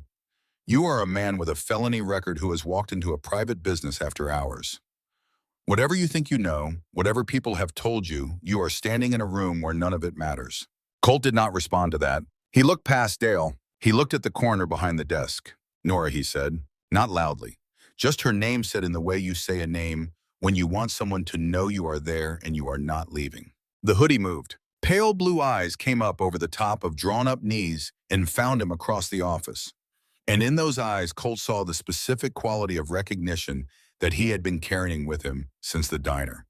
Not surprise, not the fragile upward lurch of hope, but something more fundamental. The recognition of someone who had held a single fact in the dark for a long time and was now seeing that fact confirmed in the physical world. He came back. "Come here," Colt said. Dale stepped to his left, moving between Colt and the corner, with the measured, unhurried movement of a man who understood leverage and was repositioning to maintain it. Not panic, tactics. The movement of a man who had spent 30 years turning situations to his advantage and was doing it now by reflex. "She stays where she is," Dale said. Colt looked at him. "You are one man," Dale said, "and you are going to walk back out through that door and get in your vehicle and leave Millhaven tonight." He said it with the particular confidence of a man who had said variations of this sentence his entire life and had watched it work every time. The confidence of someone for whom power had never failed to function. Then the sound arrived. It came through the floor first. A low frequency that was felt before it was heard, a vibration that came up through the concrete and into the soles of Colt's boots and into his knees and into the base of his sternum. The sound of many large engines close and getting closer. Then it resolved into something more than vibration and became actual sound, and the sound grew with a speed and totality that seemed to alter the pressure in the building itself, that made the tools on the cart outside vibrate against each other with faint metallic ringing, that made the fluorescent tube above them flicker once, as if the building was registering what was happening outside its walls. Through the narrow gap at the bottom of the rolled bay door, a line of headlights swept across the concrete floor. Then more. Then more after that, until they were no longer individual headlights, but a continuous wash of light that moved and breathed with the movement of engines settling into position. 63 motorcycles on Calder Street. Not a sound that built to a peak and then fell. A sound that arrived at a certain register and then simply was a permanent feature of that specific Tuesday night in August in Millhaven, Tennessee, the way certain weather becomes the whole sky and stays there. Dale Weston turned toward the roll door. He turned back to Colt. Something in his face, for the first time since Colt had walked through the office door, had lost its architecture. The authority from position expression, the one his son wore at the sheriff's department, the one Colt had learned to read in men who derived their sense of safety entirely from the structures around them, rather than from anything inside themselves, came apart. Not all at once, in the way of things that have been holding for a long time under accumulated pressure, from the edges inward. The specific, visible process of a man discovering that the room he has spent 30 years constructing around himself has walls that someone else can reach through. "How many?" Dale said. His voice had changed, still controlled. But the thing underneath the control had shifted in a way that could not be put back. "Enough," Colt said. Not a threat, not a number. A fact. More than you planned for. More than the system you built was designed to handle. More than 3 decades of managed silence and redirected reports and county lanyards and church handshakes had ever prepared him for. Outside, a Harley came to rest close enough that its engine vibration was tactile through the exterior wall. Then another, then others, until the individual arrivals became indistinguishable from the collective presence. And Weston auto seemed to hum from the outside, and the building itself made into a kind of instrument by what surrounded it. Then Boyd Weston moved, not toward the door, not toward Colt. He took one step forward and to the left and placed himself between Dale and the corner where Nora was sitting. It was not a large step. It was not a dramatic gesture. It was a single step made by a man who had spent 6 weeks cooperating with a federal investigation and giving up his uncle's network piece by piece, and who had told himself, in the way people tell themselves necessary things, that he was doing it for reasons that were good enough, and who was now in this specific moment in this specific room, watching a 7-year-old girl sit in a corner behind a desk, while the man who had made all of this possible stood 3 feet away and was finding that the reasons he had told himself were not quite the shape he had believed them to be. "Dale," Boyd said. His voice had nothing performed in it, no calculation, no practiced warmth. "Stop." Dale looked at him. The two men looked at each other across 30 years of family, and the specific weight of what Boyd had done over the past 6 weeks, and the specific weight of what Dale had driven across 3 counties tonight to do, and neither of them spoke for a moment. Colt did not move. He did not look away from the corner. He let the moment be what it was. Boyd had not done this for noble reasons. Boyd had not done any of what he had done for noble reasons. But he was doing this now, and Colt understood the difference between a man who did the right thing for imperfect reasons and a man who did the wrong thing for every reason available. And he understood that in rooms like this one, at moments like this one, the distinction mattered less than the action itself. Dale's jaw worked. He looked at Boyd. He looked at Colt. He looked toward the roll door behind which 63 engines were running their patient collective note. And the posture went out of him, not dramatically. It did not collapse. It simply ceased to be held the way a breath ceases to be held, with the particular quiet of something that has been maintained by effort for a very long time and is now allowed to stop. Colt looked at the corner. "Nora," he said, "come here." The word came out the way it had come out in the diner, naturally, without calculation. Just a direction given gently to a small person who needed a direction. Nora unfolded from the corner. She did it with the careful, self-managed effort he had watched in the diner. The effort of a child who had learned to move without asking for help, because asking introduced variables she could not control. She stood up behind the desk. She looked at Dale without expression, the practiced look of a child who had developed an entire repertoire of ways to not draw attention. And then she moved around the desk and skirted Dale's position without coming within reach of him. The trajectory so practiced and so efficient that it had clearly been calculated many times before in many different configurations of the same room. She reached Colt and stopped beside him. He felt her hand find the side of his leg. Not grabbing, not clinging, just touching, lightly confirming. A single point of contact made not from need but from the specific kind of knowledge that certain solid things can be relied upon to stay where they are. He put his hand on her shoulder, lightly, present.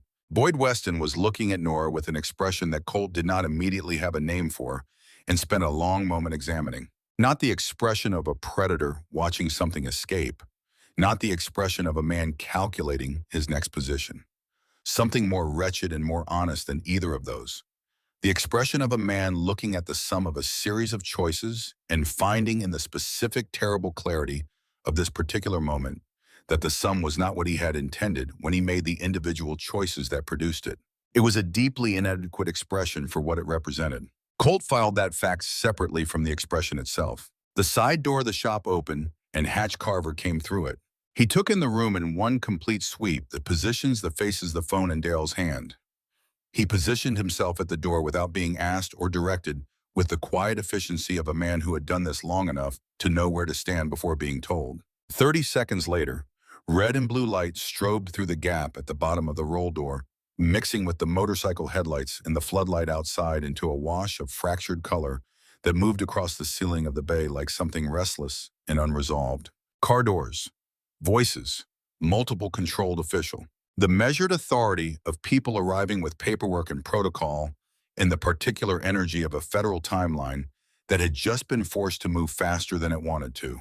Agent Sandra Holt came through the side door wearing a vest with 3 letters on the back that Colt had been waiting to see since the phone call an hour ago. She was in her early 40s, sharp-faced with the bearing of someone who had been moving toward this specific room for 3 years and was now here and had not slowed down in order to arrive. She looked at Colt. She looked at Nora. She looked at Dale. She held Dale for a long moment with the look of someone who had spent 3 years building a file on a man and was now in the same room with him and was taking the measure of whether the file had been adequate. Dale Allen Weston, she said, you are under arrest for obstruction of a federal child welfare investigation, witness tampering, and conspiracy to interfere with child protective services across multiple jurisdictions. She listed the charges because they were the charges and because the specificity of them. Each count a particular action Dale had taken on a particular day for a particular purpose was itself a message. This is not a misunderstanding. This is a documentation of choices you made, and we have been watching you make them. Dale said nothing. He looked at Boyd once more. Boyd did not look back. Federal agents moved through Weston Auto with the practiced efficiency of people executing a plan that had been revised at speed but not abandoned. A woman Colt did not recognize spoke to Boyd in a low voice near the wall. Boyd sat on the wheeled stool from the mechanic's bay and put his hands on his knees and said nothing. A paramedic arrived and offered to look at Nora, and Nora looked at Colt first before she agreed. He nodded once. She turned back to the paramedic and let herself be looked at. Colt went out through the side door and stood in the night air outside the shop and breathed. Calder Street had assembled itself around Weston Auto in the time it had taken for the inside of the shop to resolve. 63 motorcycles lined both sides of the street, riders standing at their machines with their engines off leather and denim, and the silver hardware of different cuts catching the red and blue strobe of the federal vehicles in irregular scattered light. Not a wall of aggression, not a demonstration of force in the way that force is usually demonstrated, something that required a different word. The word for what happens when 63 people who have individually spent years being the ones that systems look past or look through stand together in disciplined silence as an act of witness, as an act that says we are here and we see this and we are not going anywhere. Millhaven had come out to watch, not in the way of crowds that come for spectacle, in the way of a town that had been collectively pretending not to know something for a long time and was now being asked by the simple, undeniable weight of what was in front of it to stop pretending. Porch lights on up and down the street, faces in windows. A few people on the sidewalk with their arms crossed saying nothing. Connie Pruitt was there. Colt saw her from the shop doorway standing on the sidewalk 200 feet away, in the clothes she had been wearing at the diner that evening, as if she had walked here directly without going home first. She was watching the federal agents move in and out of the shop, and her face had the expression of a woman who had called a county line 8 months ago and gotten nothing, who had asked, what am I supposed to do, in the genuinely exhausted way of someone out of options, and who was now watching what happened when nothing was called out for what it was by enough people at once. Dale Weston was walked out of the shop at 11:17. He walked with his spine straight and his chin level and his face holding on to the last available remnant of the posture he had maintained for 30 years. The posture of a man who belonged, who had standing, who was owed deference by the town around him, simply by virtue of having been here long enough and having built enough of the architecture that everyone else moved through. He walked through the line of engines and leather and faces that the town had been taught for 3 decades to treat as the problem, and he did not look at any of them. But Colt watched him slow involuntarily by a single step when the weight of the silence reached him. Not the silence of absence, The silence of presence, of 63 people standing in absolute stillness, not performing anything, not making a point with theater or noise, simply being there, simply refusing to be anywhere else. While the man who had spent 30 years ensuring that their kind of people were managed and dismissed and looked at him was walked to a federal vehicle in handcuffs. Dale got into the car. The door closed. The car pulled away. Colt stood in the doorway of the shop and breathed. Hatch appeared beside him. He had a cup of coffee in each hand, had apparently located the drip machine in the office, and decided that the situation, whatever its specifics, called for coffee, which was Hatch's resolution to most situations that could not be resolved by other available means. He held one out. Colt took it and drank. It was burnt from sitting too long on the element, and it was the best thing he had tasted in 18 hours. They stood together in the doorway and did not say anything for a while. Rex, Colt said finally. Parked on Main, Hatch said. He'll keep the chain coordinated until Holt's people are done. Nobody moves without your word. Colt nodded. Ray Slade, Hatch said. What did he do? Wrote out around 10, Hatch said. Left a message with the Cookville chapter for you. Said he was sorry. Said he knew that wasn't enough. Hatch looked at the street. He's right on both counts. Colt drank his coffee. He thought about Ray Slade on a dark highway somewhere between Millhaven and Cookville carrying a sorry, that was true, and that did not cover what it needed to cover, and he thought about what came after that kind of sorry. Not forgiveness as a sudden event, as a long, slow process of demonstrated change that might or might not arrive depending on what a man actually did with the time he had left. He thought about the work that would take and the fact that the work was real and that there were no clean endings in situations like this, only the next choice and the one after that. He filed it. Not tonight. Inside the shop, the paramedic was working with the patient. Unhurried gentleness of someone who knew how to be near a frightened child without making the fear worse. Nora sat on a low toolbox near the wall, hands in her lap, pale blue eyes tracking the paramedic's movements with the attentiveness she turned on everything.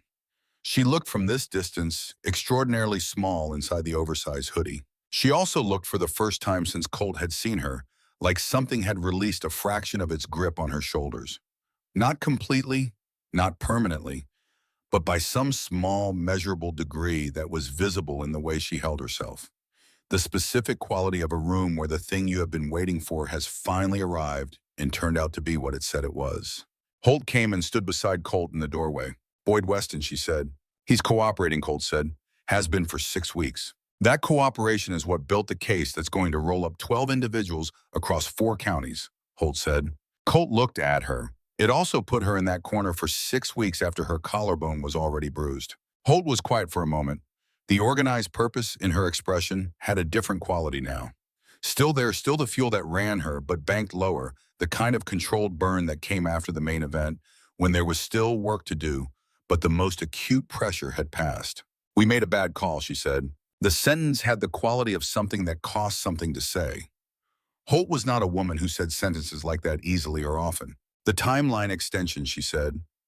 We told ourselves it was manageable. We told ourselves it was 11 days. She looked toward Nora on the toolbox inside the shop. We managed her like a piece of a case. Yes, Colt said. I'm sorry, she said. He looked at her for a moment and accepted the apology without ceremony, because ceremonies were for situations that were simpler than this one. What happens to her now, he asked. Emergency placement tonight, Holt said. We have a family identified in the system for temporary housing, and we can have the paperwork processed by morning. Ruth Calloway, Colt said. She lives on Nora's street. She has called the county line twice for this girl. She is a known adult in Nora's life, a trusted one. And whatever the placement process requires tonight, I need it to happen there and not somewhere Nora has never been.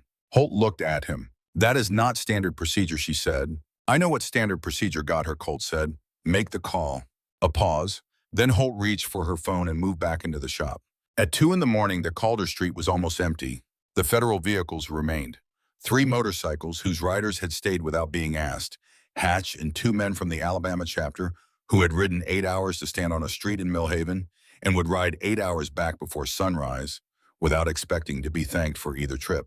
The paramedics' vehicle still present because Holt had asked them to stay until Nora's placement was confirmed and the paperwork was signed. Colt was sitting on the hood of his truck in the dark coffee, long gone cold in the cup beside him, watching the last of it.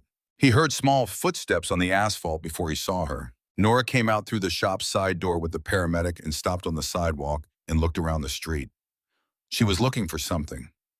Her eyes moving over the vehicles and the remaining riders, and the federal agent still working inside, looking with the systematic patience he had first seen in the diner when she had watched him from booth 9 before deciding to climb off the seat and walk across the floor to sit beside him. Then she found him on the hood of the truck, and the looking stopped. She crossed the street. She stopped at the bumper of the truck and looked up at him. "Where are they all going?" she said.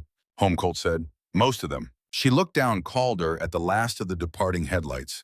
Then she looked back at him. "Did they come because of me?" He looked at her. The honest answer and the easy answer were the same answer, which did not happen often enough in his experience.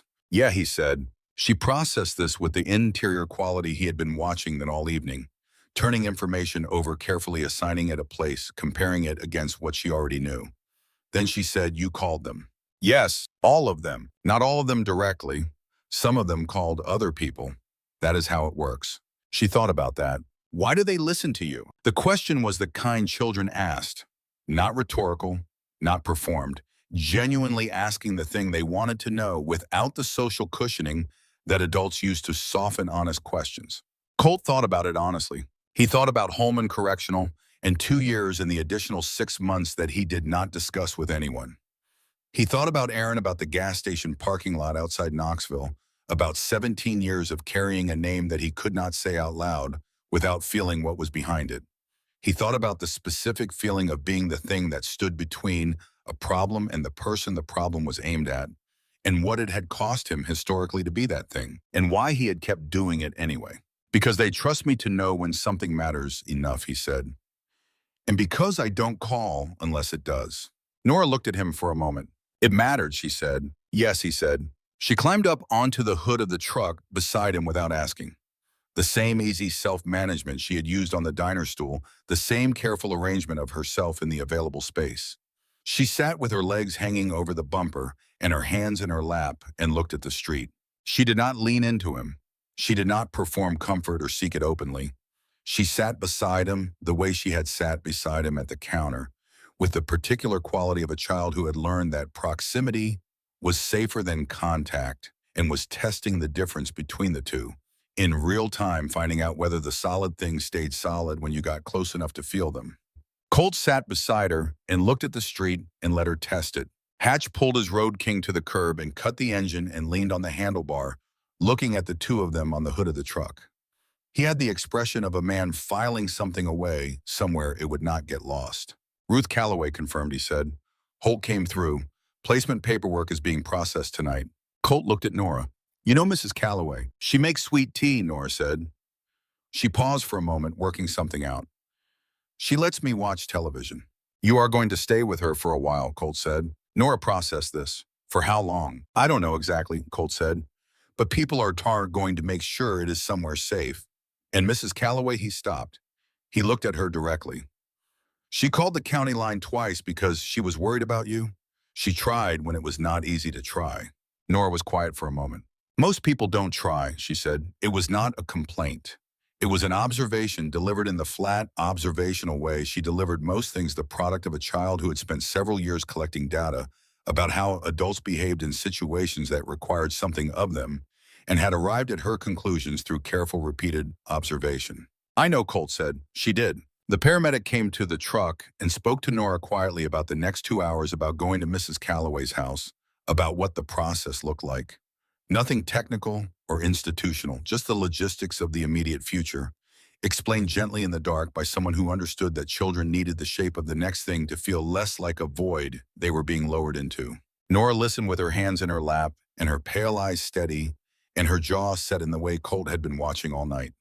The way that said, "I am listening and I am managing, and I am not going to fall apart because falling apart has never been available to me.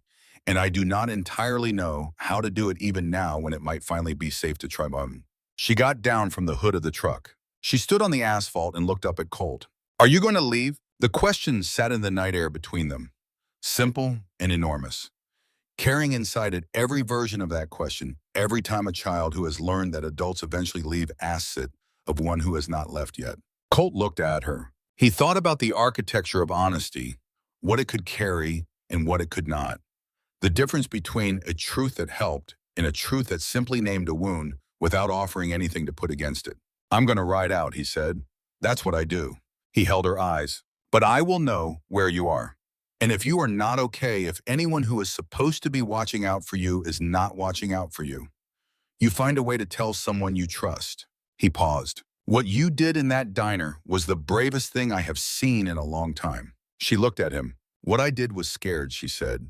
Yeah, Colt said. That's what brave is. Something moved through her face. Not a smile, not quite, but the precursor to the possibility of one. The expression of a person who has been shown something they have not seen before and is holding it carefully to see whether it will hold its shape over time. She put her hand out, small, serious, extended in the way of someone who had decided that a handshake was the honest version of the gestures that adults usually made. The hug that cost nothing, the casual goodbye that meant something else, the promise delivered with warmth and forgotten by the following week. This was the version that meant what it looked like. This was the version that required something of both parties. Colt took her hand and shook it. Okay, Nora Hayes said. She turned and walked with the paramedic toward the vehicle that would take her to Ruth Calloway's house, on the street where she had lived without ever having been safe. Her pale eyes did not look back, which Colt understood was not coldness. It was its opposite. The specific courage of a child who had learned that looking back too long is a way of keeping yourself in the place you were trying to leave. She had spent long enough in that place. She was not going to spend one more unnecessary second there. He watched the vehicle's taillights until they turned off Calder and disappeared. Ray's diner was open at 6 in the morning. Colt knew because he had been parked in the lot since 5:30 engine off, watching the lights come on inching through the rain-streaked glass. Connie arriving first, moving through the kitchen with the particular efficiency of someone who had done the same sequence of tasks in the same order for 11 years and no longer had to think about any of it. The kitchen lighting up section by section. The closed sign turning to open in the thin early morning gray. The storm had passed sometime after 3, leaving the air washed clean and the parking lot gravel dark with water and the Tennessee sky above Route 64, a pale translucent blue that looked like something that had been remade overnight and had not yet been marked by the day. He went inside at 6:10. Connie looked up from the counter and looked at him for a long moment and then did something she had never done in 11 years of working mornings at Ray's on Route 64. She did not say good morning. She did not ask what he wanted.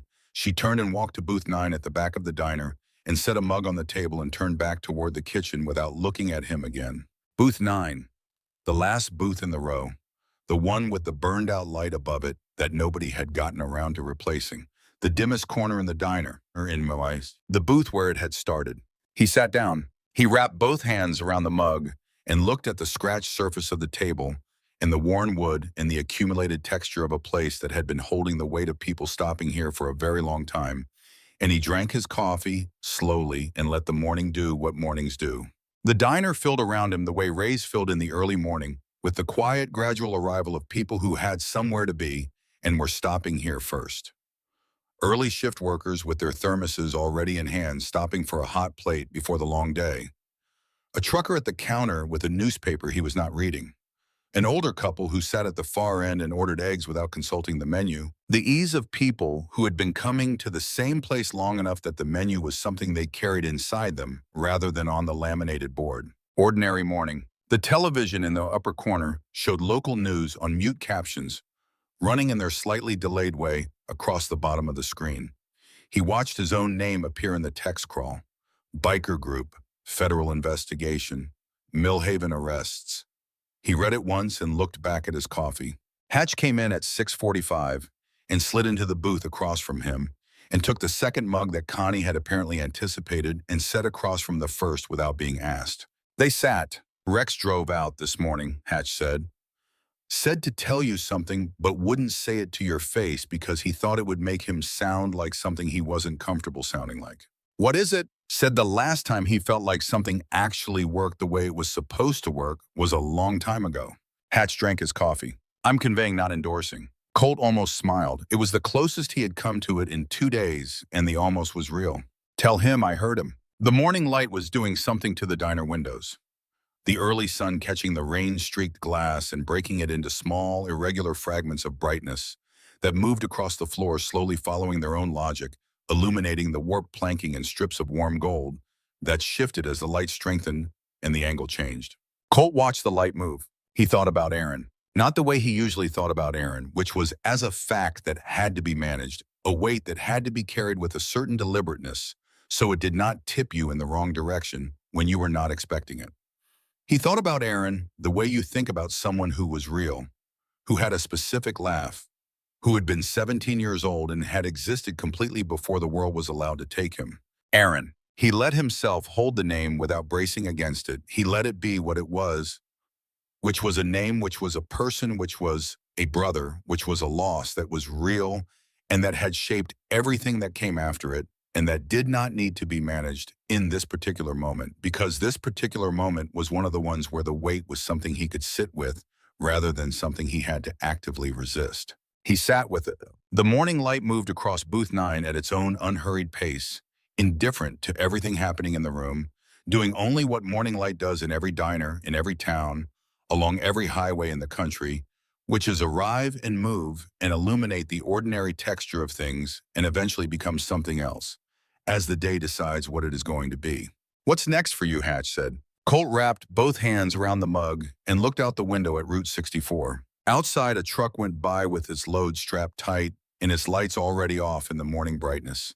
And behind it, the highway was empty, and the sky above it was the particular wide-open blue of a day that had not decided yet what it was going to be. "Don't know," Colt said. Hatch looked at him across the table with those pale, almost colorless eyes that had always seen more than they let on. "That's different from before," he said. "Before, not knowing was the point. The not knowing was the whole plan." He held Colt's eyes. "It sounds different now." Colt looked back at his coffee. He thought about the specific difference between running away from a direction and riding toward one. The same motion from the outside, the same highway, the same engine, the same long, flat morning, miles stretching ahead until the road curved out of sight. An entirely different thing from the inside. The inside was what mattered. The inside was what you carried when everything else was the same as it had always been. "Yeah," he said.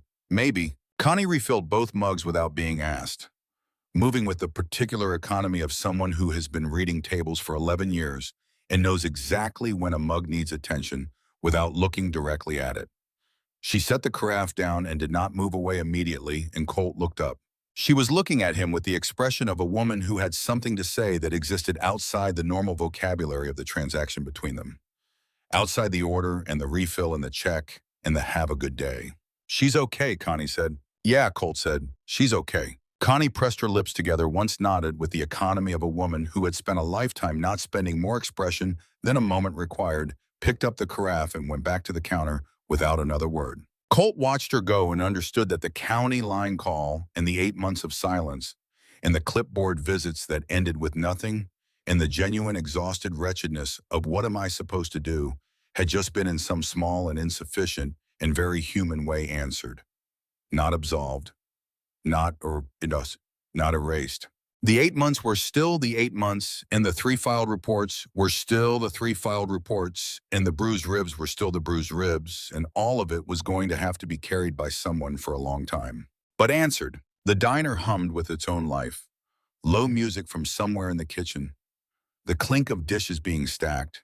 The murmur of the couple at the counter conducting the quiet, low-stakes conversation of people who have been talking to each other across breakfast tables for decades and have reached the comfortable level where silence between sentences is as easy as the sentences themselves. The television captions rolling in their silent loop. The world outside moving on Route 64 in both directions at once, as it always had and always would, carrying people toward the things they needed and away from the things they were leaving, and through the long middle distances between the two where most of living actually happened. At 7:15, Colt put his last 20 on the table under his mug and pulled on his gloves. Outside, his Harley sat in the lot in the early morning light, dark metal absorbing the sun engine, cold and patient. He stood beside it for a moment, with his hand on the grip, and looked at Route 64 in both directions. East. The sun was there. The road was there. The long, flat stretch of Tennessee morning, with its particular quality of light, before the day had decided anything, before the heat had built, and the traffic had found its rhythm, and the ordinary weight of an ordinary day had settled into place. Hatch came out behind him and fired up the Road King, and the engine found its register in the morning air. Not loud in the parking lot, just present the sound of something alive and pointed at whatever came next and willing to go there. Colt swung on. The engine turned over on the first kick. He felt the vibration move up through the frame and into his hands and settle into his chest in the way it always settled. Something that lived close enough to comfort that the distinction between the two stopped mattering somewhere around the third mile. He had learned that over many years and many miles that the road had its own way of resolving certain things that did not resolve any other way, and that you did not have to understand it for it to work. He pulled onto Road 64 heading east. Behind him, the sign above Ray's Diner caught the morning sun at an angle that made the old paint briefly legible through the rust in the years, in the accumulated weight of every person who had ever pulled off the highway because the road had gotten too long and the dark had gotten too heavy, and this was the next lit window. Ray's Diner. Opened 24 hours, established 1974. It had always had a name, Colt Road East. The road opened ahead of him long and flat in early morning empty, and the Tennessee sky above it was the kind of blue that did not ask anything of you. That simply was. Enormous and clear and indifferent and present, the same sky over every county courthouse and every sheriff's substation and every back office of every mechanic's shop where a child had ever sat in a corner with her knees drawn up and her hood pulled tight and her hands folded in the way she had learned to keep them still, waiting for something to change. He rode toward it. He did not look back. Not because there was nothing behind him worth carrying, but because the things that had actually changed you did not need to be looked at to stay with you. They were already inside, already part of the engine, already riding. The morning after was its own specific thing. Colt had experienced enough of them to know that the morning after a situation like the one in the auto shop had a particular quality that distinguished it from ordinary mornings. The body had been running on something elevated for hours, and the morning after was the body returning to its baseline, which felt like a kind of deflation, but was actually just ordinary. Ordinary was what the body was designed for. The elevated thing was the exception. He sat in booth 9 and let ordinary happen around him. The older couple at the counter were talking about whether the rain had done anything for the garden, or whether the soil was still too compacted to let it through properly. The trucker had folded his newspaper and was working through a plate of eggs with the systematic focus of a man fueling up for the road. The television showed a local anchor delivering the morning's news in the mute pantomime of bad news delivered with professional composure. Colt watched the morning happen and drank his coffee and let his mind go where it wanted to go, rather than directing it, which was a thing he rarely allowed himself and which produced, when he did allow it, results that were sometimes useful and sometimes only a catalog of things he had not resolved. This morning it went to Aaron, not the event of Aaron, not the gas station parking lot, not the phone call, but Aaron himself. Aaron at 14, going through a phase of intense interest in model rockets that had lasted approximately 6 weeks before giving way to an equally intense interest in chess, which had also lasted approximately 6 weeks. Aaron at 16, borrowing Colt's truck to take a girl named Stephanie to a movie and bringing it back with the passenger seat adjusted in a way that suggested Stephanie was considerably taller than Aaron had let on. Aaron at 17, sitting at the kitchen table on a Sunday morning, working through a crossword puzzle with the newspaper spread flat and a cup of coffee at his elbow, looking for the first time in Colt's memory like an adult rather than a person in the process of becoming one. That Sunday had been 2 weeks before. Colt had not known it was a document. You never knew which Sunday was a document until afterward, until you were sitting somewhere else, entirely trying to remember the last time things had been ordinary, and the last ordinary thing you could locate was a Sunday morning crossword puzzle and a cup of coffee. He had thought about that Sunday many times across 17 years. He thought about it now in booth 9 with the morning light moving across the floor, and Hatch across from him, not saying anything because Hatch understood when not saying anything was the right thing. Aaron would have been 34 years old now.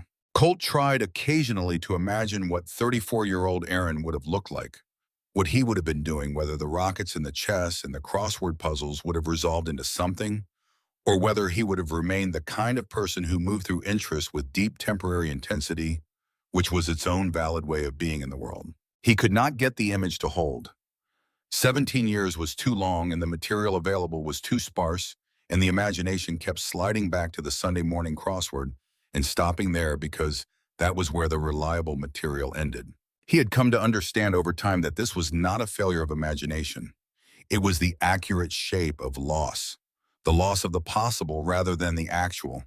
The loss of all the Sundays that were supposed to come after the last Sunday and did not. He sat with it this morning without bracing against it. That was different. He noticed that it was different and did not make too much of the noticing, which was its own kind of progress. Outside on Route 64, a school bus made its way down the highway with the particular lumbering authority of vehicles that had the right of way and knew it. Colt watched it pass and thought about the elementary school on Caldwell Street and the teacher's parking lot, where a woman with a 12-year record of paying attention had been waiting with a sealed envelope for someone who would actually come. He thought about Nora Hayes waking up this morning in Ruth Calloway's house, in a room that was not the apartment behind the shop, in a bed that was not the bed where someone had been putting things in her food so she would sleep. Waking up to the smell of sweet tea starting and the particular morning sounds of someone else's house, which were always slightly wrong and always slightly comforting in the wrongness, because the wrongness meant you were somewhere different from where you had been. He hoped she slept late. He hoped she slept as late as she wanted and that nobody came to wake her up, and that the first thing she experienced on this specific morning was simply the absence of the thing that had been there every morning before it. Sometimes the absence of a thing was everything. Chad Weston had been a deputy sheriff in Millhaven for 6 years. He had grown up in this town. He had gone to school at the same elementary school where Miriam Cross now taught 4th grade. He had played baseball in the same league that Boyd Weston now coached. He had attended First Baptist his entire life, had been baptized there at 11 years old, had sat in the same pew every Sunday with his father and his mother, and after his mother passed with his father alone. He understood in the abstract way that people understood things they had learned before they were old enough to examine them, that his father was an important man in Millhaven, that his father had relationships that extended through the county government and into the state government, and that these relationships produced outcomes. That when certain problems arose, you called Gerald Weston and the problems were managed. He had grown up watching this. He had grown up thinking it was how things worked. He had become a deputy sheriff partly because he believed in the law, and partly because his father thought it was a good idea, and partly because in a town the size of Millhaven, the available options were limited, and law enforcement was one of the better ones. He was good at the job, he was patient with people, and had a memory for faces and names, and he understood instinctively that most of the situations he responded to required de-escalation rather than force, and he was good at de-escalation. He had told himself across 6 years that being on the right side of his father's preferences and being on the right side of the law were the same thing, that his father's relationships and his father's management of situations was a kind of order-keeping that complemented rather than contradicted his own work. He had a daughter named Clara who was 9 years old. He had been thinking about Clara for much of the night. He was still thinking about her in the parking lot of Weston Auto at 11:30, when the federal agents were completing their processing of the scene and his father's car was pulling away, and 63 motorcycles were idling on Calder Street in the specific silence of people who had decided to stand witness. He thought about Clara at 9 years old with her specific laugh and her current intense interest in marine biology that would probably last approximately 6 weeks, and her habit of falling asleep on the couch during movies and having to be carried to bed by her mother. He thought about what it would mean for Clara to be in a house where someone was afraid of the person who was supposed to protect her. What it would cost Clara to learn, over a period of years, to fold her hands a certain way so they would stay still. What it would take from Clara to develop the specific, patient, exhausted watchfulness of a child who had learned that watching was the only option consistently available. He could not make the image hold. His mind rejected it as impossible. And then he understood, standing in the parking lot of Weston Auto at 11:30 on a Tuesday night in August, that the impossibility was the point, that the reason he could not make the image hold was the same reason he should not have let it be possible for any other child in any house in Millhaven or anywhere else. He had told himself a story for 6 years about his father's management being a kind of order-keeping. He stood in the parking lot and understood that the story was over. He did not know yet what came after the story. He did not know what he was going to do tomorrow morning, or what the conversation with his father's attorney was going to look like, or how the department was going to handle the fact that Deputy Chad Weston had known things he had not acted on. He did not know any of the specific shape of what came next. He knew that it was going to cost him. He knew that what it cost him was considerably less than what it had already cost a 7-year-old girl to live in a house on the east side of Millhaven while he had been telling himself stories about order keeping. He watched the federal vehicle carrying his father disappear around the corner at the end of Calder Street. Then he walked to his own vehicle and sat in it for a long time in the parking lot with the window down and the night air coming in, and he thought about Clara, and he thought about what kind of man he was going to be for the rest of his life. He did not think about his father. He had spent enough time thinking about his father. Ruth Calloway had lived on the same street as Boyd Weston for 11 years. She had moved there after her husband passed, downsizing from the house they had shared for 34 years into something more manageable, something she could maintain alone without the specific heartbreak of watching a house that was built for 2 people accommodate only one. She had learned the street the way you learn any street when you lived on it alone and paid attention, which was gradually and completely. She knew which neighbors left their porch lights on all night and which turned them off at 10. She knew which dogs would bark at a car and which would bark at a person and which would bark at nothing in particular because they were old and confused and had earned the right. She knew the rhythms of the houses around her the way you know the rhythms of things you have been watching for a long time. She had started watching the Weston house in the way she watched it now approximately 14 months ago when she had seen Nora sitting on the front steps at 7 in the morning on a school day in November, wearing a jacket that was too thin for the temperature and eating a granola bar with the focused efficiency of someone who was not sure when the next meal was coming. Ruth had brought her a cup of hot chocolate. Nora had accepted it with both hands and said thank you in the voice of a child who had been taught to say thank you but had not often had occasion to mean it, and then had meant it, and the meaning of it had been visible on her face for approximately 3 seconds before she put it away. Ruth had called the county line the following week. She had explained what she had seen, not just the jacket and the granola bar, but the accumulated weight of 14 months of watching, the way Nora moved through the street, the way she watched the door of the shop when Boyd's truck was in the lot, the way she could go from ordinary to invisible, in the time it took a car to turn onto the block. The county line had thanked her for her call and told her that there were existing proceedings and that if she had specific concerns about imminent danger, she should call 911. She had called the county line again 4 months later.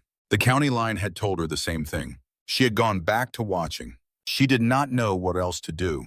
She was 72 years old and had no legal standing and no professional authority and no connection to the people who were supposed to be handling this.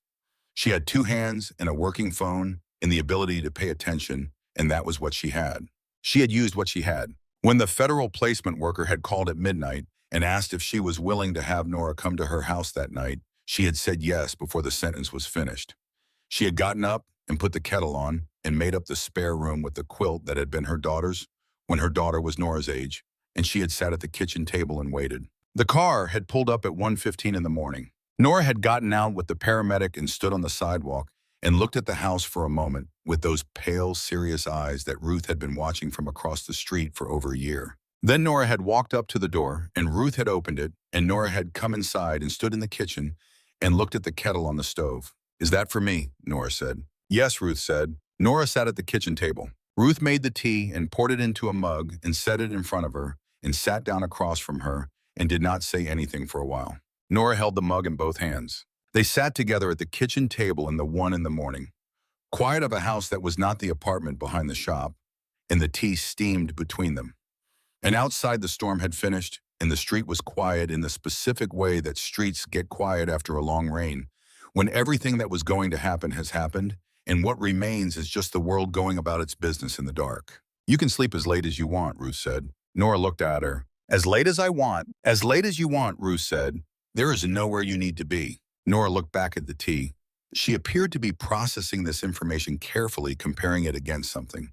"Okay," she said finally. She finished the tea, and Ruth walked her to the spare room and showed her the lamp and the extra blanket at the foot of the bed and the bathroom down the hall, and Nora stood in the doorway of the spare room and looked at the quilt on the bed. "That's a nice quilt," Nora said. "It was my daughter's," Ruth said. "Where is she now?" "She lives in Nashville," Ruth said. She has 2 children of her own. Nora nodded as if this information fit into a picture she was assembling. Okay, she said again. She went into the spare room and Ruth pulled the door almost closed, not all the way, just almost leaving a strip of light from the hallway falling across the floor. And she went back to the kitchen and sat at the table and listened to the house settle and did not go back to bed for a long time. She was still sitting at the table when the first light came through the window at 5:30. She put the kettle on again. She thought she might make sweet tea when the girl woke up, whenever that was, however late she needed. She thought that was probably the right thing to start with. Connie Pruitt drove home from the scene on Calder Street at 12:30 in the morning and sat in her car in her driveway for 20 minutes before going inside. She had 2 kids of her own, a boy named Marcus, who was 14 and currently going through a phase of communicating exclusively in single syllables, and a girl named Denise, who was 11 and had recently discovered that she had opinions about everything and was not shy about expressing them. They were at their father's house this week, the alternating weeks having been the arrangement for 3 years now. And Connie always experienced the alternating weeks as a particular combination of relief and a low-grade ache that did not fully resolve until they were back. She sat in the car and thought about them. She thought about what it would mean for Marcus or Denise to be in a situation where they needed to sit in the corner of a room with their knees drawn up and their hands folded to keep them still.